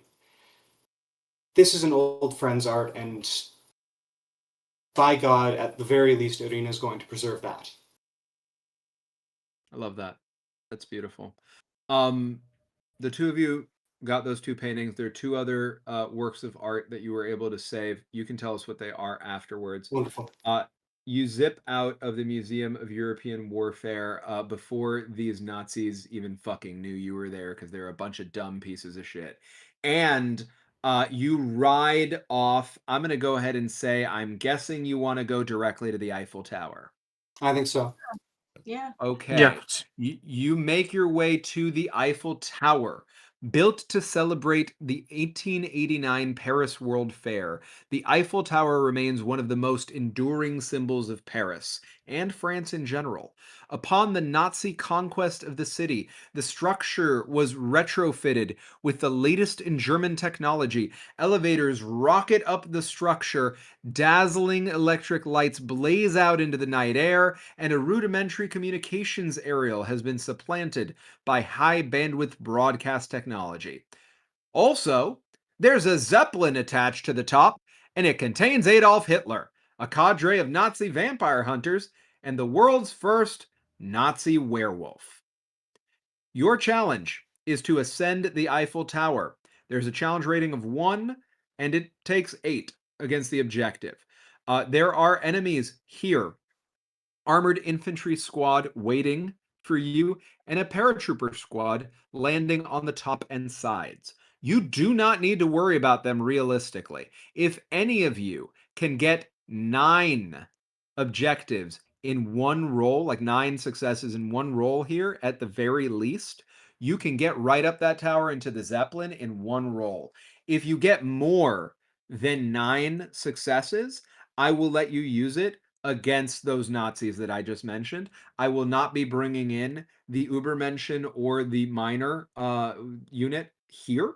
I will wait till we get to the Zeppelin, and I will let everything loose, and I will let you let everything loose that you have bought and that you have used. Each of you will individually be able to stack every fucking thing you have as long as you can describe to me how you use it.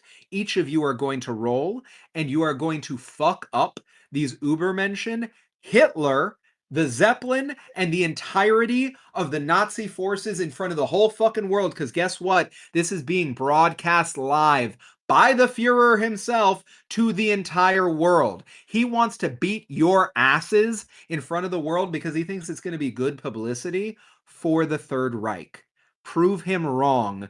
Put him in the fucking ground like the pathetic piece of shit that he is, and show everybody that we do not have to live in a fascist world. Who would like to get us up there? Well, I know we have a sick necro tank. I know we have an awesome mechanical horse. I also have wings, and I can fly.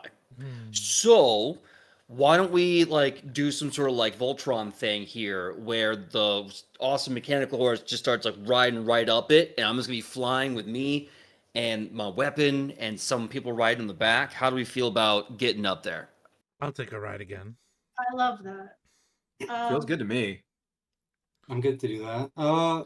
Yep, I am good for that. So we're just killing Hitler. That's what we're at right now. Yeah.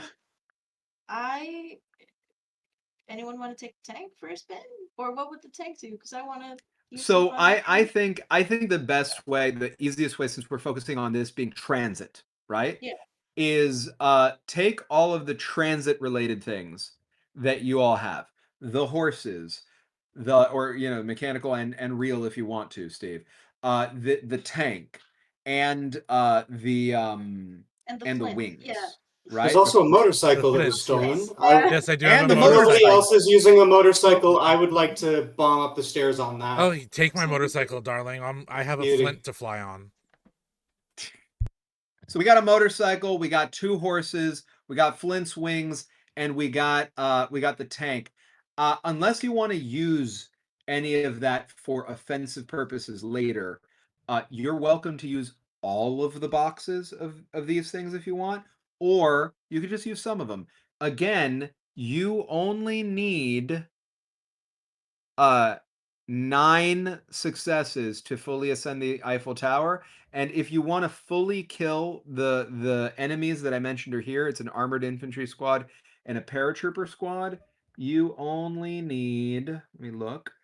It's a regular infantry squad, so that's 6, and a paratrooper squad. You only need another 12. So between everything, you need 21 successes. If you want to kill all of those Nazis on the way up, you only need 9 successes to get all the way up regardless. So I have this giant, weapon with a lot of boxes in it.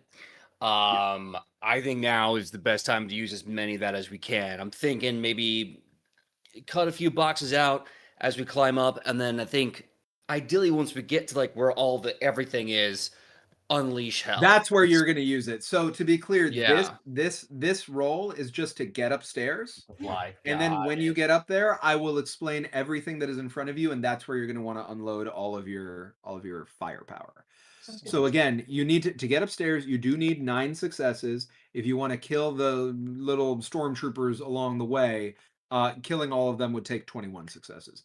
How would you like to approach this? How many what you need to each tell me which stat you're going to use and what you're going to be adding to it, and just total up those boxes, remembering that the final box in any item is a double, that every plus is an individual die.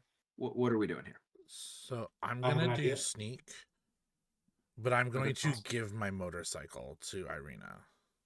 Thank you Perfect. kindly. Love that. So your sneak gets you how much? 3. Actually, calculate 3. Okay, and you're using that The motorcycle. just flat with the sneak. Yep, because I'm giving the motorcycle to Irina. So we got 3 so far. Irina, you have the motorcycle. Are you also using sneak, or are you going to do something Fuck no, I'm not using sneak. I'm using Terrify. Terrify works. 2 pips on my magic cavalry saber to basically clear the way. Since I'm on the motorcycle, I am going to be using. It has a plus to charge, and a motorcycle is effectively mounted cavalry. So it gets the plus to charge, and then whatever bonuses I can get from the motorcycle, because I plan to burn this puppy out. Had you used the motorcycle has any already, boxes. Derek? It does. It came with 3 boxes. Just to drive it. That's it. Cool beans. So that is going to be another 4 for you, Irina, from the motorcycle. Beauty. You use the motorcycle all up. So what's your total then, Irina?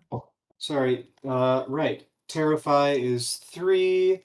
Cavalry Saber is another 3.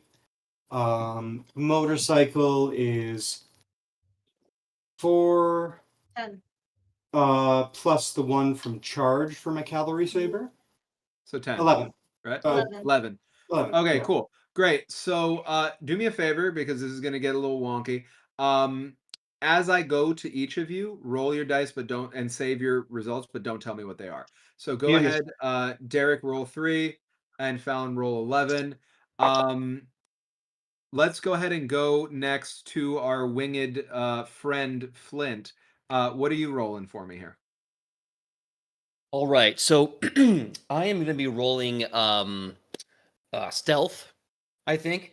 Even if I do Terrify instead, it would be the same pips, so we can argue narratively whatever works better. But either way, I'm going to be using stealth. Now, I'm going to be also adding wings, putting the blood there, for a bonus 1. And then I've had this grappling hook the entire time. Silly me. So I'm going to use 2 charges as the minute Calls Grove would jump on, he's like, okay, buddy, buckle up. This is going to be, I'm a terrible driver. And he just shoots the grappling hook and whoosh. It's like okay, Batman in you. Arkham City. It's like, big mistake! And he just goes flying off into the sky. That's a lot of dice. Yeah. Count up the amount of dice, confirm for me when you have it, and then roll it, and then tell me the successes. Steve. Okay.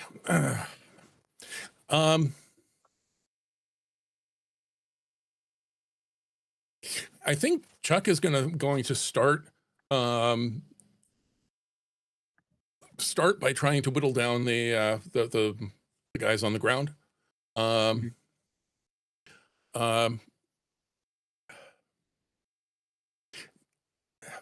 Trying to rationalize this. I think the main action that he's using, but he's using other stuff with it.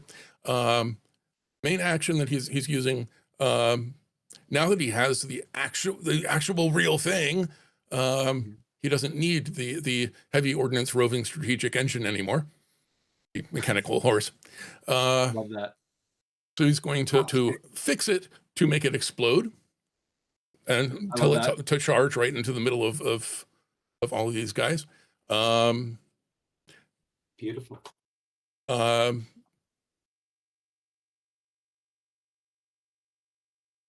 And he's going to charge in behind, blasting away with Betsy and Maria. Hopefully, using the actual horse in the process. And you're 100% you're using the actual horse. I buy all of that. Count all those dice up. What's your primary stat you're using here? I'm hoping fix from turning the horse Works into a bomb. Yeah, changing it to that works. Which also means any bonuses on stuff when you do fix also applies. Count all that up. Tell me when I come back to you how many dice you have, what you rolled, all that. Ezra. I'm gonna take the tank, but I have a hustle for you. Okay. I have taken the advancement, Spirit Storm, which means that I can spend a blood to hurl things like a poltergeist. And then, on a fun little note under it, it says something sharp and heavy. Would you think that a tank is both sharp and heavy? I'll take sharp under the circumstances, and heavy is table stakes. So yes, you're all good. I want to take that, and then I want to hurdle up so I can get to the fucking Zeppelin. That's what I think is fun. I love that. And then Val, what would you like to do? So Nicole doesn't have a lot of movement abilities, so I was kind of thinking that like she's gonna hitch a ride on the outside of the tank. Join? Yeah, that's fine. I mean, it's very similar to what Derek did. Derek just rolled sneak, right? So would you like to roll sneak maybe also? Let me double check what her sneak is. 3. Okay, yeah, sneak is good. Cool. So go ahead and roll me sneak, and we're actually going to start with you, Val, to find out what you rolled. So let me know. Speaking of that, pitch black, is that still up, or do I need to spend another blood to get that going? At this point, it's out. At this point, it's gone. Okay, I'm gonna do it again just to make everyone's life easier.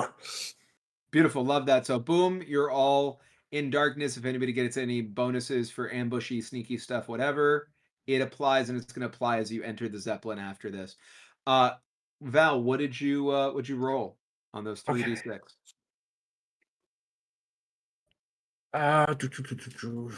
Sorry, I was messing with my sheet. Give me 1 second. Yeah, no worries. 2 successes, no crits. Okay, that's fine. So we got 2 successes so far. Derek, how about your 3? 3 crits. No! 666? Let's go! Not only was it 666, one of them was my transflag dice. Fuck yeah. All right, so I want to give a bonus for that. You know what? You get an extra treat. You get something special when you get upstairs. I like all right, special so things. that is 6 plus 2. We're at 8 so far. Let me go in the order we talked. Fallon. Beauty, I got 11 successes, 5 normal, and 3 6. Cool. Geez. So what does that total up to? 11. 11 total. Okay, perfect. So 11 plus I said 8, right? So we're at 19 so far. Jesus. Okay. Yeah. All right. Next up is going to be PJ. All right. So I rolled 8 dice, Mhm. and I got 1, 2, 3, 4 regular successes and 1 crit. Great. So that takes us to 23, 25. Thank you very much, PJ. Steve. Okay.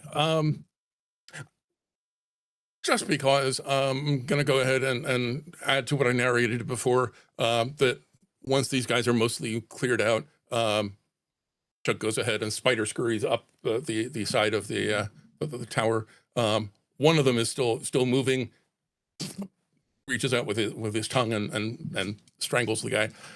Because if I do that, I rolled 19 d6s. Not quite 21, but you almost got there on your own, though. We got very good. You hear that, Irby? We're coming for you. Okay. With love and money for Translifeline. Yeah. On those, I've got 8 4s and 5s and 4 6s. Okay, so the 4 6s already give you 8 successes, and you said how much else? Total of 8 4s and 5s, so total of 16. So I wipe out the guys on the ground. Beauty. 16, love that. 16 on top of the 25 that we had already. So that is 16 plus 25 is 41 successes. We have a new record, and we haven't even gotten to Ezra yet. Ezra. Yes. What do you got for me? I've got 10 dice to roll, which is it. not 21, unfortunately, or 19, but that is okay. We got this. 1, 2, 3, 4 regular successes and 3 6s. Okay, so that's 45 plus the 3 6s gets us up to 51. 51 successes to get up the Eiffel Tower. Only 21 were needed in order to be able to get up there and kill all of the table stakes units that are there at home. So I'm going to say there's another 30 there. Who is below 10 blood? By how much? Nicole is at 9, just because she used one for the pitch black. That's 6. So that's 1. So you're at 6. That's 5 we need. Over there, PJ, I see there's 1. 3, so that's 5, 6, 3. That gets us to 9. You said, is that right? Okay, and then Fallon? Down 1. 3 over there, 12. 1, 13. Lucky 13. Guess what? You're all at full blood. You fed on the way up. It was fucking delicious. As much as, piece of shit blood from piece of shit Nazis is going to be delicious. You know what's delicious is righteousness. On your way up, you still have 17 more successes. You could take those as dodges against any kind of damage I might try to do to you. Does that sound good? Just a pool of 17 making me miss. Yeah? I want some damage. I'd like to eat some damage. You want to eat some you want to maybe take some damage from me? Okay. So I want to get down 4 HP so I can get a +2 brawl. Okay. I love that. I'm going to do you a favor then, Fallon. You get up to the Zeppelin. All of you burst into this Zeppelin.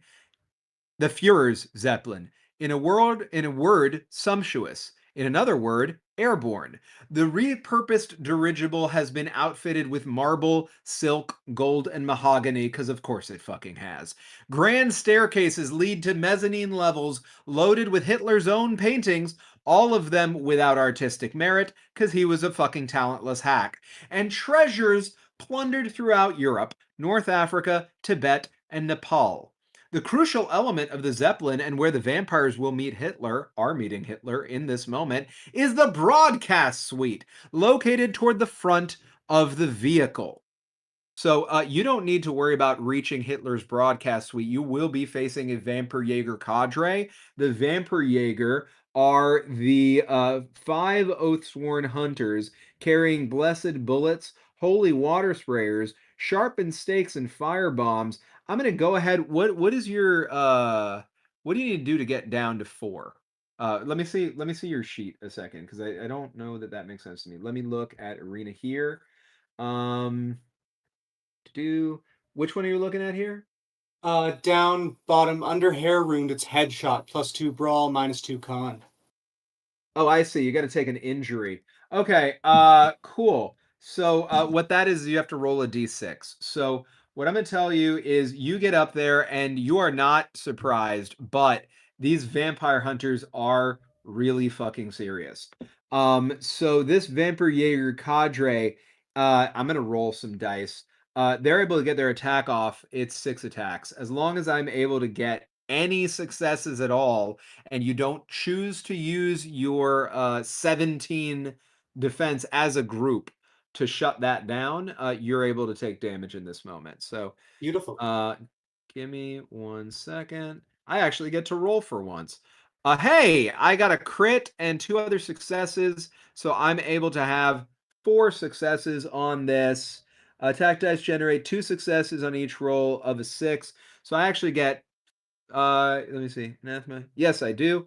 Okay, so you took 4 damage, which actually means, unfortunately, Arena, you would normally be downed off of that and take 2 take 2 injuries in one area. Roll me a 1d6. 6. Okay. Since it was a 6, even though that's supposed to be you taking a different condition, if you spend 4 of those dice and just leave 13 defensive dice spilled over from what you just did, I will let you bring this back down so that you're not down. You only take 1 injury, and it can be an injury of your choice. Of like the 1 to 2 or the 3 to 4? No, of any of them. Well, so beautiful. From what you rolled, it should be from the 5 to 6, but I'm letting you take it from any of the. Wonderful. I'd like to take the headshot. I'd like to spend those 4 dice. Does that sound agreeable to everyone at the table? Cool. Wonderful. So you're down to 13 of those dice. You also have 3 armor slots that you're able to bring down on anything that has challenge ratings after this. Which injury do you take? I'm taking headshot +2 brawl -2 con. So brawl at 4 until I get my first action on the turn, and then we're going to go even further. I love that. You get shot directly in the head by one of these vampire hunters. as you enter the space. Alongside these vampire hunters, which do have a rating of 6. So I will say, if you want to take 6 of the dice that you had left to defend yourself and use it as violence immediately against these, you can be down to 7 of those defensive dice, and the vampire hunters are dead. Would you like to do that? Are we cool with that? Can I handle the vampire hunters? Go for Yeah, it. sure. Tell us how Wonderful. you kill them. And is this just a straight out kill? Is this a roll? Nope, just a straight up kill. You're spending successes you already have. Wonderful. All right. Irina, there is a path, but she jumps from the stairs on the bike, jumps off, crashes through a window, stands up and gets caught in the head by a bullet from one of these fucking vampire hunters. And she turns her head, looks at them. You know, as much as you Nazis love to play up your viciousness, love to play up the violence you can do, the problem that you have with the cavalry saber is that you never go for the throat. And crosses the floor and just fucking takes off their heads. 5, I think I said, decapitated vampire hunters in an instant. Before they could even move, they were dead. They died not even knowing they'd been killed. They are down. You all make your way into Hitler's broadcast suite. An elaborate set has been constructed to give the impression of power and superiority. Great banners hang from every wall. An iron and basalt lectern stands atop a staircase, and in direct opposition to Zeppelin operational safety guidelines, a roaring fire pit occupies the center of the chamber. Here, Hitler has been awaiting the arrival of the invaders with anticipation because he has an ace up his sleeve. That werewolf we keep mentioning. His intention is to broadcast live footage of the slaughter to every receiver in Europe. I'm going to say all across the world, of which there are few, but they're reaching far in 1943. It's enough to make a point. Fang, your organization, is mounting an assault that he wants to make seem desperate as the Allies' last hope, and to nullify it on camera, in his mind, is to win the war. Hitler himself poses no direct threat to the vampires. He is weaker than the average German soldier and hopped up on so many amphetamines he can barely shoot straight. If he could shoot, because he's got a Luger in his hand, doesn't even have any bullets in it. Unfortunately for Fang, and thanks to the latest advances in Nazi occult research, he is protected by a full-blown lycanthrope.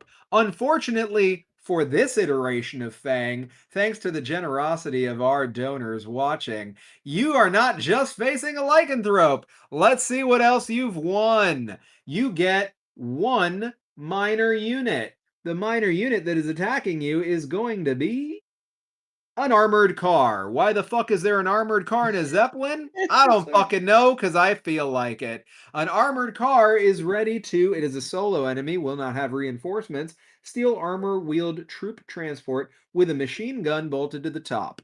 Challenge rating of 1, threat rating of 4. You can take it out pretty quick. 5 will get the job done.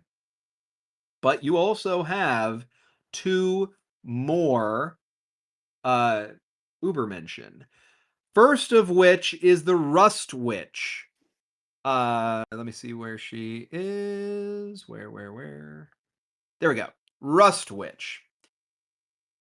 Rust Witch, just Rust Witch, she had her true name removed by the team of surgical occultists, uses golden technology harvested from Atlantean satellite ruins to manipulate the forces of chance and decay.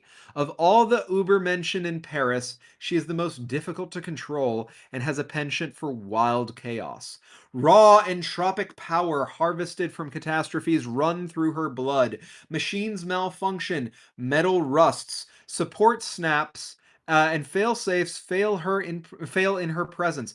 When she focuses her attention, the results can be catastrophic. You don't want her to get a shot off. She has an aura of misfortune. Players discard rolls of 1 to 4 rather than 1 to 3 when engaged with the Rust Witch. So you are now only going to succeed on a 5 or a 6. Thank you, chat. The enemy does not use reinforcement chat. rules.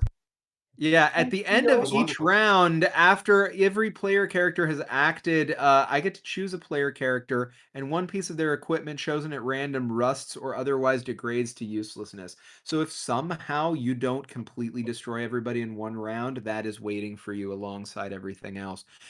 She has a threat rating of 10, does not have any armor. So adding together with the threat rating for the others there, which you can take off 1 armor there if you want already off of the 3 thing that you have, bring that down to 4 again.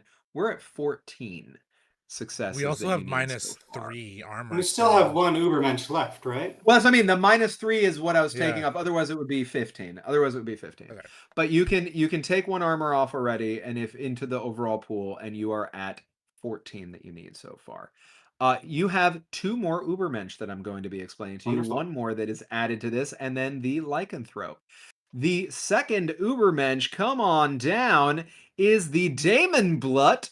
Damon Blut's real name is Franz Vogel, and he is a popular movie star. After some indiscretions around torturing and killing his co-stars come to light, the Reich stepped in to make allegations go away in exchange for his participation in the Ubermensch program. As the vampires close in on Hitler and Paris burns, Franz takes the opportunity to engage in some cruelty. Was at the opera, came over here, got a buzz that he should be over here from the chat. When calm, he looks normal, striking, handsome even. But when he grows angry or frustrated, and he is both right now, obsidian black ichor pumps thick through Franz's body like molasses, thanks to the implanted heart of a lesser demon placed in his own. Horns, teeth, and claws sprout from his skin and rend foes asunder. They snap off the wound, and more burst through ragged holes to replace them. This enemy also does not use reinforcement, does have a challenge rating of 1 because pain is a distant memory. We can make that go away. You have 1 left. Has a threat rating of 12, so we get up to 36 successes that we need. There you see posters displaying his handsome human face everywhere on display here, and you realize that you've been seeing those as you move along. Finally, last but not least, while you already have 36 successes that you need off of just 5s and 6s, because you're in the presence of the Rust Witch, you find yourselves face to face. Face to face with the Werehund, the Nazis' strongest weapon. Multiple infusions of cursed wolf blood and implanted canine teeth against the spinal column have given this soldier the ability to transform into a half-man, half-hound with impossible strength. Even a vampire should fear the nightmare hand of the Werehund. Solo enemy, and has 1 challenge rating, so that is the last of the armor slots gone, and that is it. So it worked perfectly, chat, that you donated that, because that is all gone. Threat rating of just another 10, actually. So you're going to go up from 36 to 46 successes. Now, this is what I'm going to ask each of you to do, particularly given the time. I would like all of you to look at all of your equipment that could possibly do anything here. Pick a stat, add everything up. Remember that the last box on things is a double, and tell me how you're doing it in general. Don't have a ton of detail, just generally how you're doing it. Tell me how many dice you're rolling. Name the stat, name what you're using. You don't have to explain the whole justification. Tell me how many dice you're rolling at the end. I saw PJ and then Derek raise their hands. Can I activate last stand with this? If you want to, you absolutely can, and that will stack on everything else. It's another 8d6. If you are putting yourself in a position where you are willing to self-sacrifice, you can absolutely do that. Derek, what would you like to do? Adding that, I had mine planned out already. Okay. I'm using sneak. I'm also going to use I'm going to use Death Burst, which I can curse a Nazi within arm's reach to explode upon death. Okay. Which this is an enclosed space, so that adds 2 die. I'm also going to use Phantasmagoria, so I'm going to spend a blood to do so. Okay. I am going to also throw Mother Millicent's stolen soul jar, which is 1 box. So is that 2 die if it's just 1 box? That is 2 die. Okay. That's how I'm really. So, yeah. And that is a 3+ for any reason. So that is 5 die. I'm going to also throw with Mother Millicent's stolen jar before taking like an attack. The last bottled ghost, so that adds 2 die. That they're not passing through walls, so I'm not counting that. I am also going to make eye contact with our werehund. Okay. As I am getting ready to shoot my bow, I whisper along the shadow arrow that comes up in the string that you were never here, which adds a die to that. Okay. Okay. So that is going to be memory rot, which adds a die. So then I'm going to have I'm going to do my Hans is down below, aiming the particle beam up at the dirigible. So I'm going to use all of the die of Hans and all of the die of the beam to attack at the same time as I do with my bow using all of the boxes. Okay. And since we are in pitch black, I will be coming out and silent killer. So that adds more die to that. That is, let me count. 1, 2, 3, 4, 5, 6, 7, 8, 9, 10, 11, 12, 13, 14, 15, 16, 17, 18, 19, 20, 21, 22, 23, 24, 25, 26 die. Question. Yeah.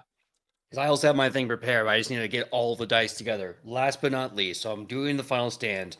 What was the thing we said earlier? Swing for the fences, swing away? Swing for the Swing fences. for the fences. Swing for the fences. And what does swing for the fences do? I can't find that numerically. Swing for the fences gives you 2 more dice. Yes. Good. Okay. So, with him, because your 26 is amazing. Well, actually, it's 34 with the last stand. Excellent. Okay, so it'll be 34 with the last stand. I'm going to remind everybody we're going for 46 overall, but each of you are going to roll your total sets of dice, and then tell me how many successes you have. I'm going to roll this while PJ's explaining his. Yeah, do me a favor also, Derek, if it's okay. Make notes on your side. We need to hit minimum of 46. You're rolling 34. Yep.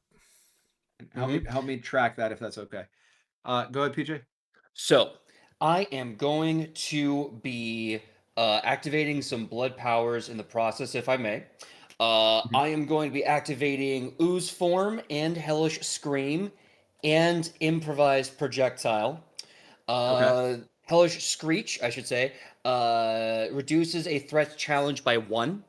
I don't know if that's going to be useful here, but might as well have so much blood. I'm going to be, as I'm doing my final form, also incorporating Ooze Form into that for a bonus 1. I'm going to be popping wings. Actually, I can do that too for another one. Hold on a second. Bing, bang, boom. Popping wings. I'm basically just Super Saiyan at this point. All this to say, I'm doing all these benefits. I'm using my Brawl, which is 4. I'm going to be using all my Steel Gouging Claws behind this as well, if I may be allowed, which is another 3d6. And with all my forms, my Last Stand, my special abilities, my Brawl, my Steel Gouging Claw, and sending all of the boxes of my bat to shatter in this one big strike, I have approximately, give or take 1 or 2 dice from decisions that you make, 44d6. I fully buy everything you just said, and 44d6 sounds amazing. So that's 34 and 44. Do you hear that, Irvi? That's 34 and 44d6 so far, which is total together 78d6. Again, only 5s and 6s are successes. 6s will still count as 2. And that is against 46 that we need successes total. I saw you indicating Ez. We'll go to you next. And PJ, feel free to roll on your side and track everything while we're doing the rest of this. Ez. Yeah, you said they had fucking weapons, like cars in here and shit, which is stupid, but I also brought the tank, so Yeah. I'm gonna go with Terrify, my spirit fetters, because I haven't used them at all, and what better time to be ooky spooky against Hitler than right now, and all the people that he actually needs. But if you'll allow me, spirit fetters says I get +3 if it's against animals.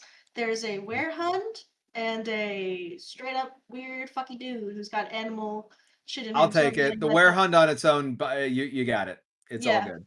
I think I'm rolling 32 dice, all told, including last stand. 32 dice sounds great, which I believe brings us up to like 108 or something. Something crazy. So far. Steve, it looks like you want to go next. What you got for me? Okay, so I have in my head Raiders of the Lost Ark, the guy with the sword and the everything, and bang. So all Chuck is gonna do, he's gonna hawk up some acid spit to make a hole in the car to let the gas leak out. And he's going to toss his unused container of holy oil onto the open flame. Beauty. Okay, I love that. So what does that get you to overall? So the acid spit is 3, holy oil is a total of 11. What stat would you think? That is more for you to determine than me, but I'd call it I'm fix. kind of thinking it's like fix. I think that's a fix. I think fix. I buy that's a fix, which also means if you have any other fix stuff, right, that applies to this. Yeah, the other big fix thing that I have is if I'm doing it single-handed, but if we're waiving that, it's going to reduce the objective rating by 4. That's beautiful. You can 100% do that and count that as 4 successes functionally, right? So track that. How many dice total are you rolling? 18. Beautiful. Love it. Hey, 18 is amazing.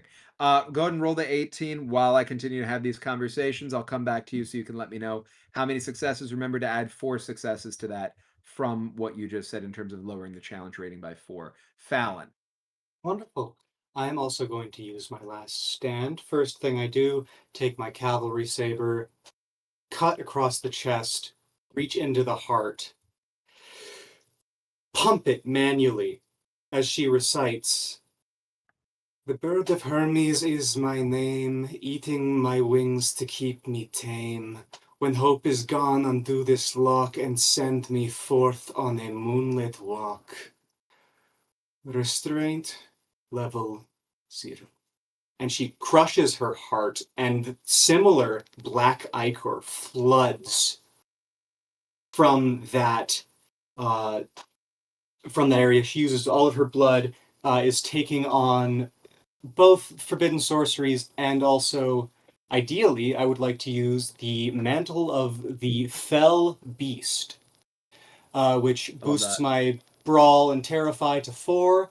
In addition to the other +2 that I got from the headshot on Brawl, I have a +6 to Brawl. Saber gives me 3. Explosive runes that I've drawn on the sword give me 3. The beauty of Dark Glamour, because I'm spending blood on that. It's terrifying to look at, but just as hard to look away. Forbidden Sorcery gives me 8d6, and I'm going to use my Enervation Special, which is Enervation of the Soul. Spend 1 blood on your next roll, gain special. Inflict 4 damage to an Übermensch. Dark Blood is mine, and I am taking him with me. Plus the 2 that I get, this is 23 for me. Awesome. Beautiful. So that is 23. And then Val, what do you got for me? I've been trying to do the math on it, but Nicole's got to use all of her fire bombs. Okay. her dynamite. So that's 16 from the fire bombs. The dynamite, because she's intending to try and take this whole blimp out with her. So I figure that counts for demolitions. I think that gets up to 20.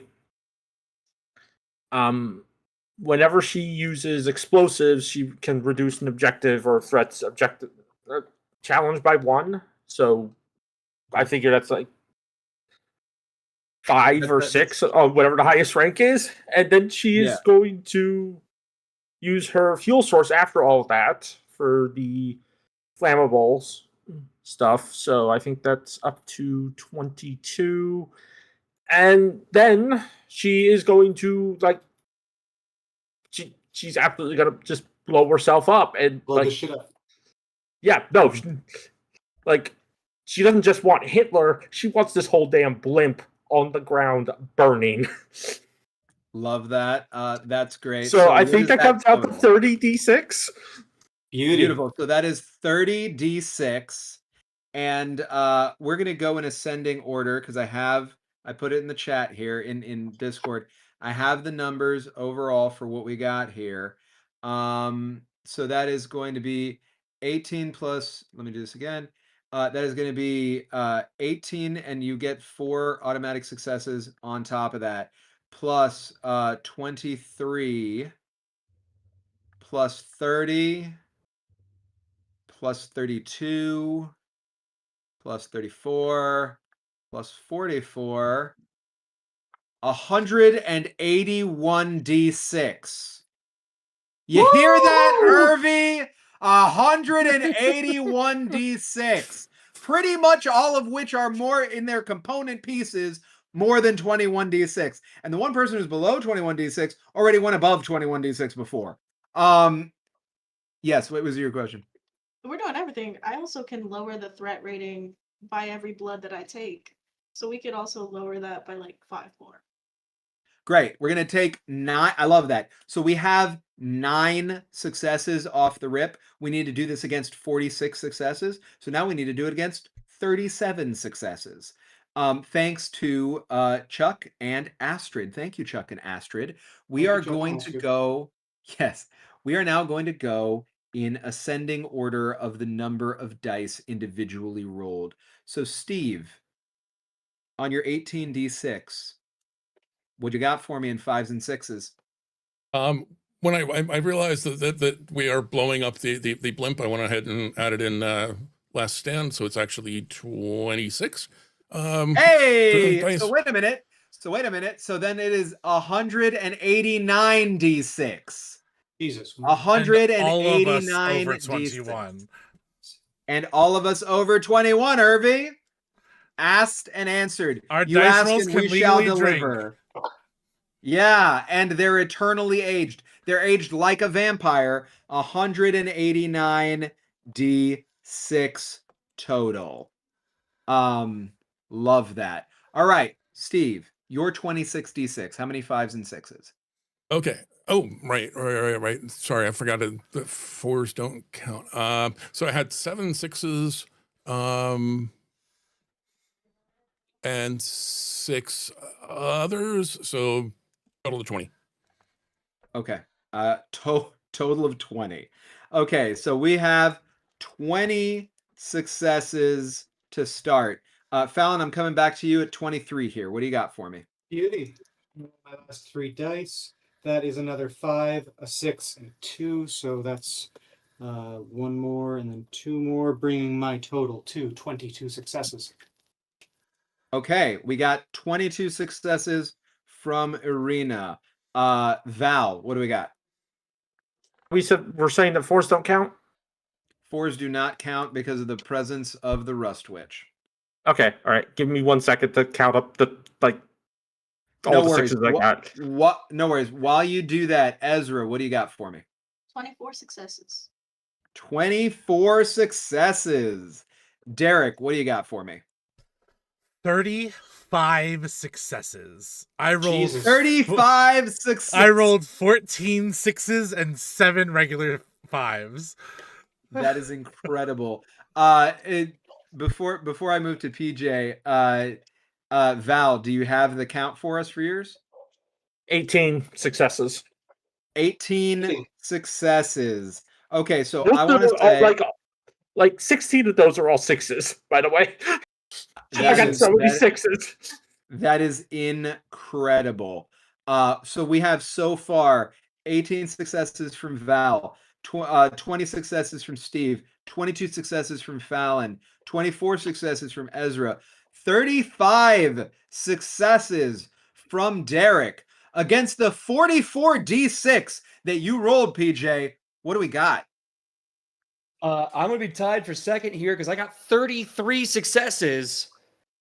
That's so close, though. 33 successes is still unbelievable.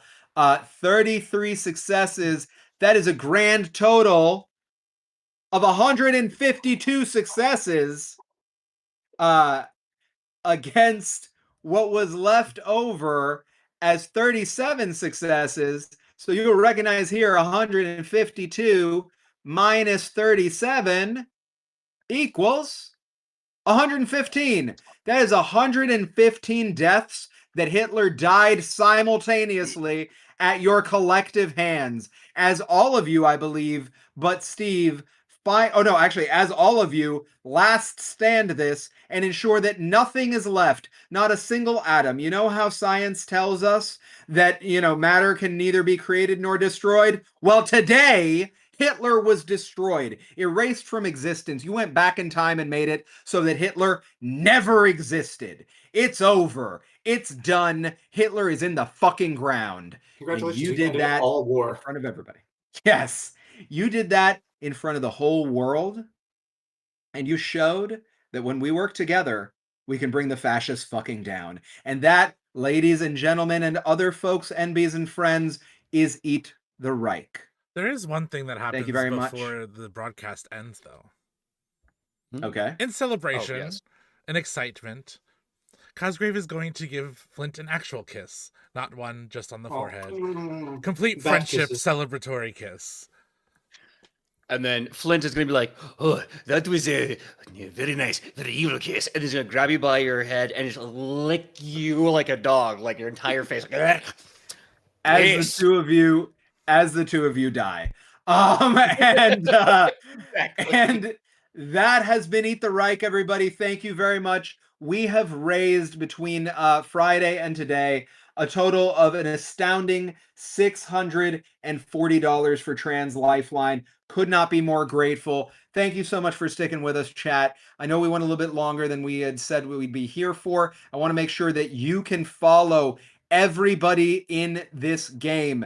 Fantastic players, incredible people to have at the table, doing wonderful work all over the place. I'm going to say we're going to go in the order of the number of dice that was rolled right now. So I'm going to guide us through that, and we are going to start with Fallon. Awesome. As I said at the beginning, you cannot find me anywhere. I will be ideally playing some more Many-Face Plays games coming up. Perhaps I'll build myself a social media presence, but as of now, I'm glad you all got to see me play. This was lovely. Thank you so much. I will mention, I am allowed, and since Adi is not here with us, I will mention on behalf of Many-Face Plays, we do have a marquee game that a number of people on this table are a part of, run by the fabulous Ezra, featuring Derek and Fallon, Baghdad by Nights, which is our Vampire the Masquerade game, Baghdad by Night, not plural. So you can check out Fallon there, and hopefully in more stuff that we haven't announced yet, but that will be coming. This is only, by the way, our second ever live stream on Many-Face Plays of anything. We started with Eat the Reich on Friday. So it is an auspicious start, and I am grateful that all of you are here at the table for that. Next up after Fallon, we are gonna go to Steve. I'm Steve. That's a little better. Hi, I'm Steve. Tall Halfling on the socials, Tall Halfling RPG over on Threads. The first thing to mention is be right back here with Danny in just a little while for to take on the medical establishment in Voidheart. You can find me on Tuesdays on Step Monkey Presents for Radio Tropics. What happens when you have the zombie apocalypse with superheroes? Find me on Thursdays on Nerds with Dice for Vesson. And you can join me next Saturday, April 25th, over on Miskatonic Playhouse, where I'm going to be running the first part of a 2-part Call of Cthulhu scenario. Love that. Thank you so much, Steve. And more to come. Also, I will mention Steve is also going to be in a game that we do here next month on May 1st and May 4th of Rebel Scum to benefit Doctors Without Borders with a focus on Palestinian aid. So thank you, Steve, for coming to the table for that as well. Next up, we are going to go to Val. Hi.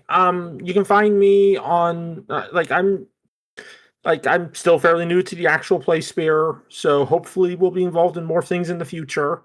But in the meantime, you can find me on Blue Sky and on my own Twitch channel, where you will actually be able to see me in a little less than an hour. And I'm there every Sunday and Tuesdays right now, usually streaming JRPG nonsense. Looking forward to working with all of you in the future. Yeah, that sounds great. Thank you so much for coming to the table to be a part of this with us. Next up is going to be Ezra. Hello, hello. You can find me anywhere under Ratboy GM. That's boy with an I. I can't wait for Baghdad by Night on this channel. We don't have a release date, but stay on the lookout. You can find me on Tuesdays at Shattered Tabletop for Curse of Strahd. You can find me first Friday of every month also on Shattered for Star Trek. You can find me upcoming in Pasión de Pasiones with Danny and some other people for Palestinian Aid and Doctors Without Borders. And you can find me in whatever the hell else I get my grubby little gremlin hands in the meantime. And I think that's all the promoting for me, so we can go on to more lovely people. Pasión de las Pasiones will be May 21st, so mark your calendars. May 21st, that's going to be 2:30 p.m. Eastern to 5:30 p.m. Eastern, as a part of a 24-hour push that Just the Human is doing within this campaign. This is also in conjunction with Charity TRPGs, as is the game that I mentioned that Steve is in of Rebel Scum. That's a 2-parter, and 2 individual sessions that we're going to be doing also here on the same channels, Manyface Plays and Queers and Spears, of Misspent Youth. So please come check all that out. PJ, you're in Misspent Youth, right? From what I remember. I am, yes. Yeah. So we're gonna be the same doing a lot table of that. as me. I will Maybe? double check that because I don't have that in front of me. But maybe that's possible. I know Adi is going to be at both tables, so Adi is going to be a part of that as well as a bunch of other fun folks. Next up is going to be Derek. Oh, it's me. Hi everybody, I'm Derek. I use they, Z, and he pronouns. You can find me out on the interwebs at Derek Does RP. That's DERRYKDOESRP, or roleplay. I will not spell roleplay for you because we play tabletop role-playing games. You should know how to spell it. You can also find me out on the interwebs under the guise of Queers and Spears, where we are right now. Which is where I pick up rocks and throw them at my players to see what they do about it.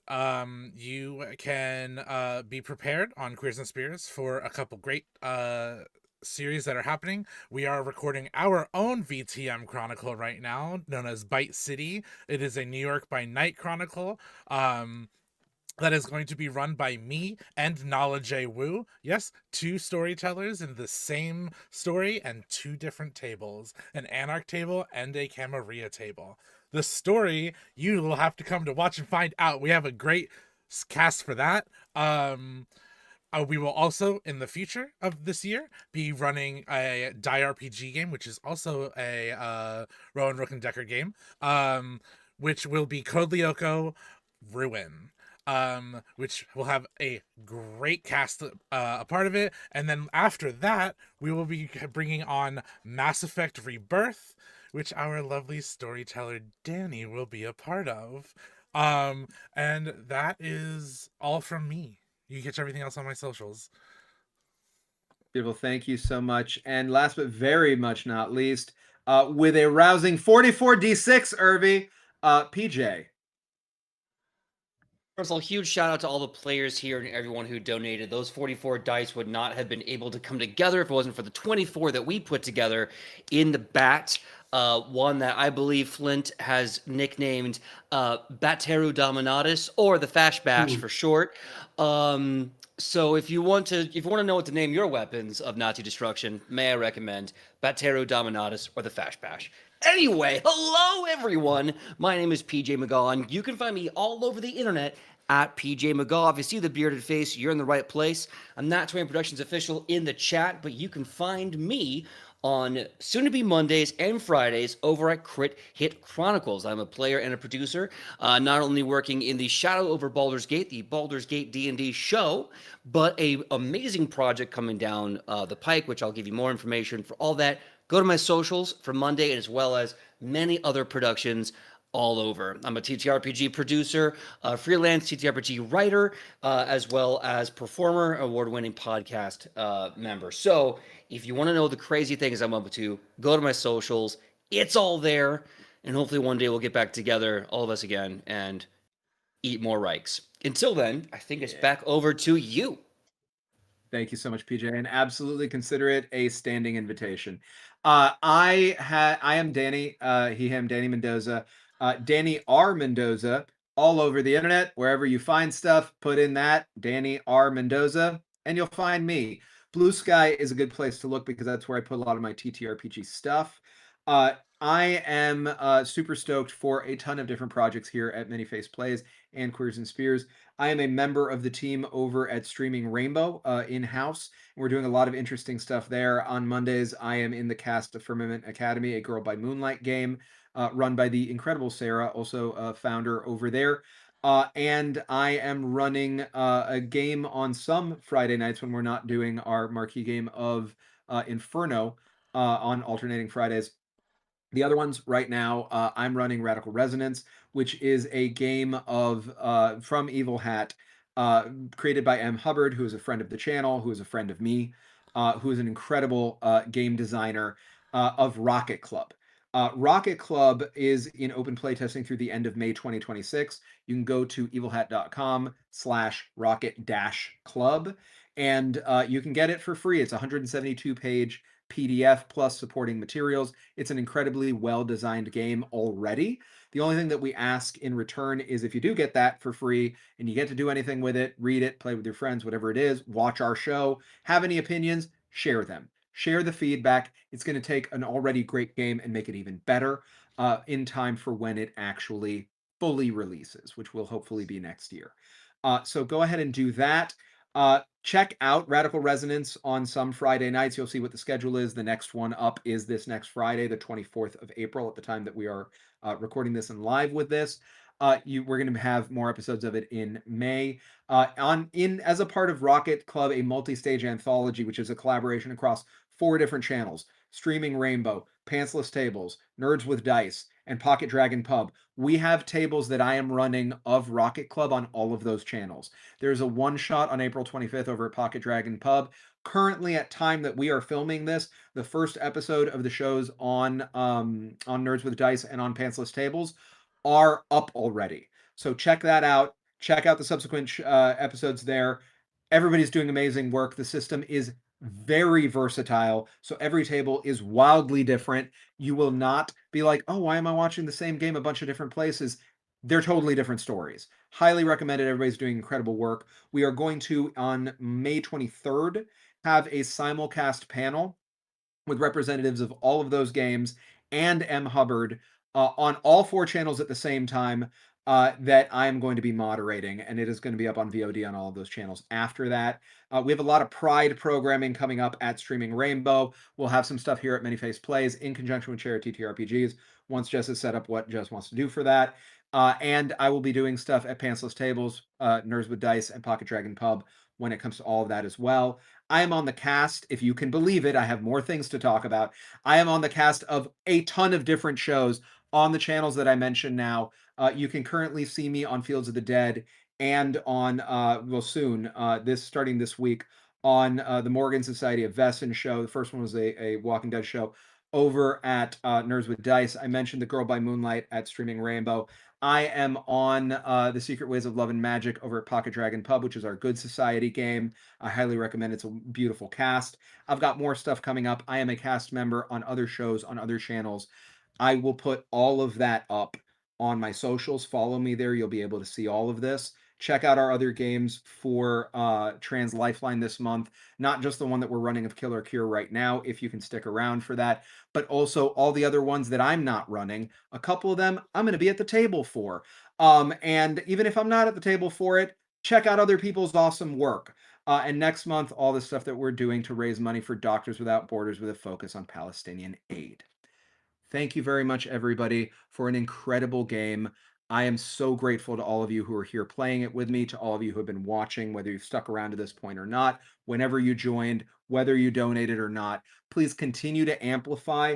The link for donation will stay up. If further donations come in, it's going to help a great cause. We're going to kick it to ourselves. Steve and I are in the next show, so we are honestly going to take a little bit of time to go to the bathroom, get a drink, have a bite, do our tech, put stuff up. We will probably be back up. We'll be on starting soon right away. Probably be back up between 7:30 and 7:45. Watch that space and have a great night. Goodbye, everybody.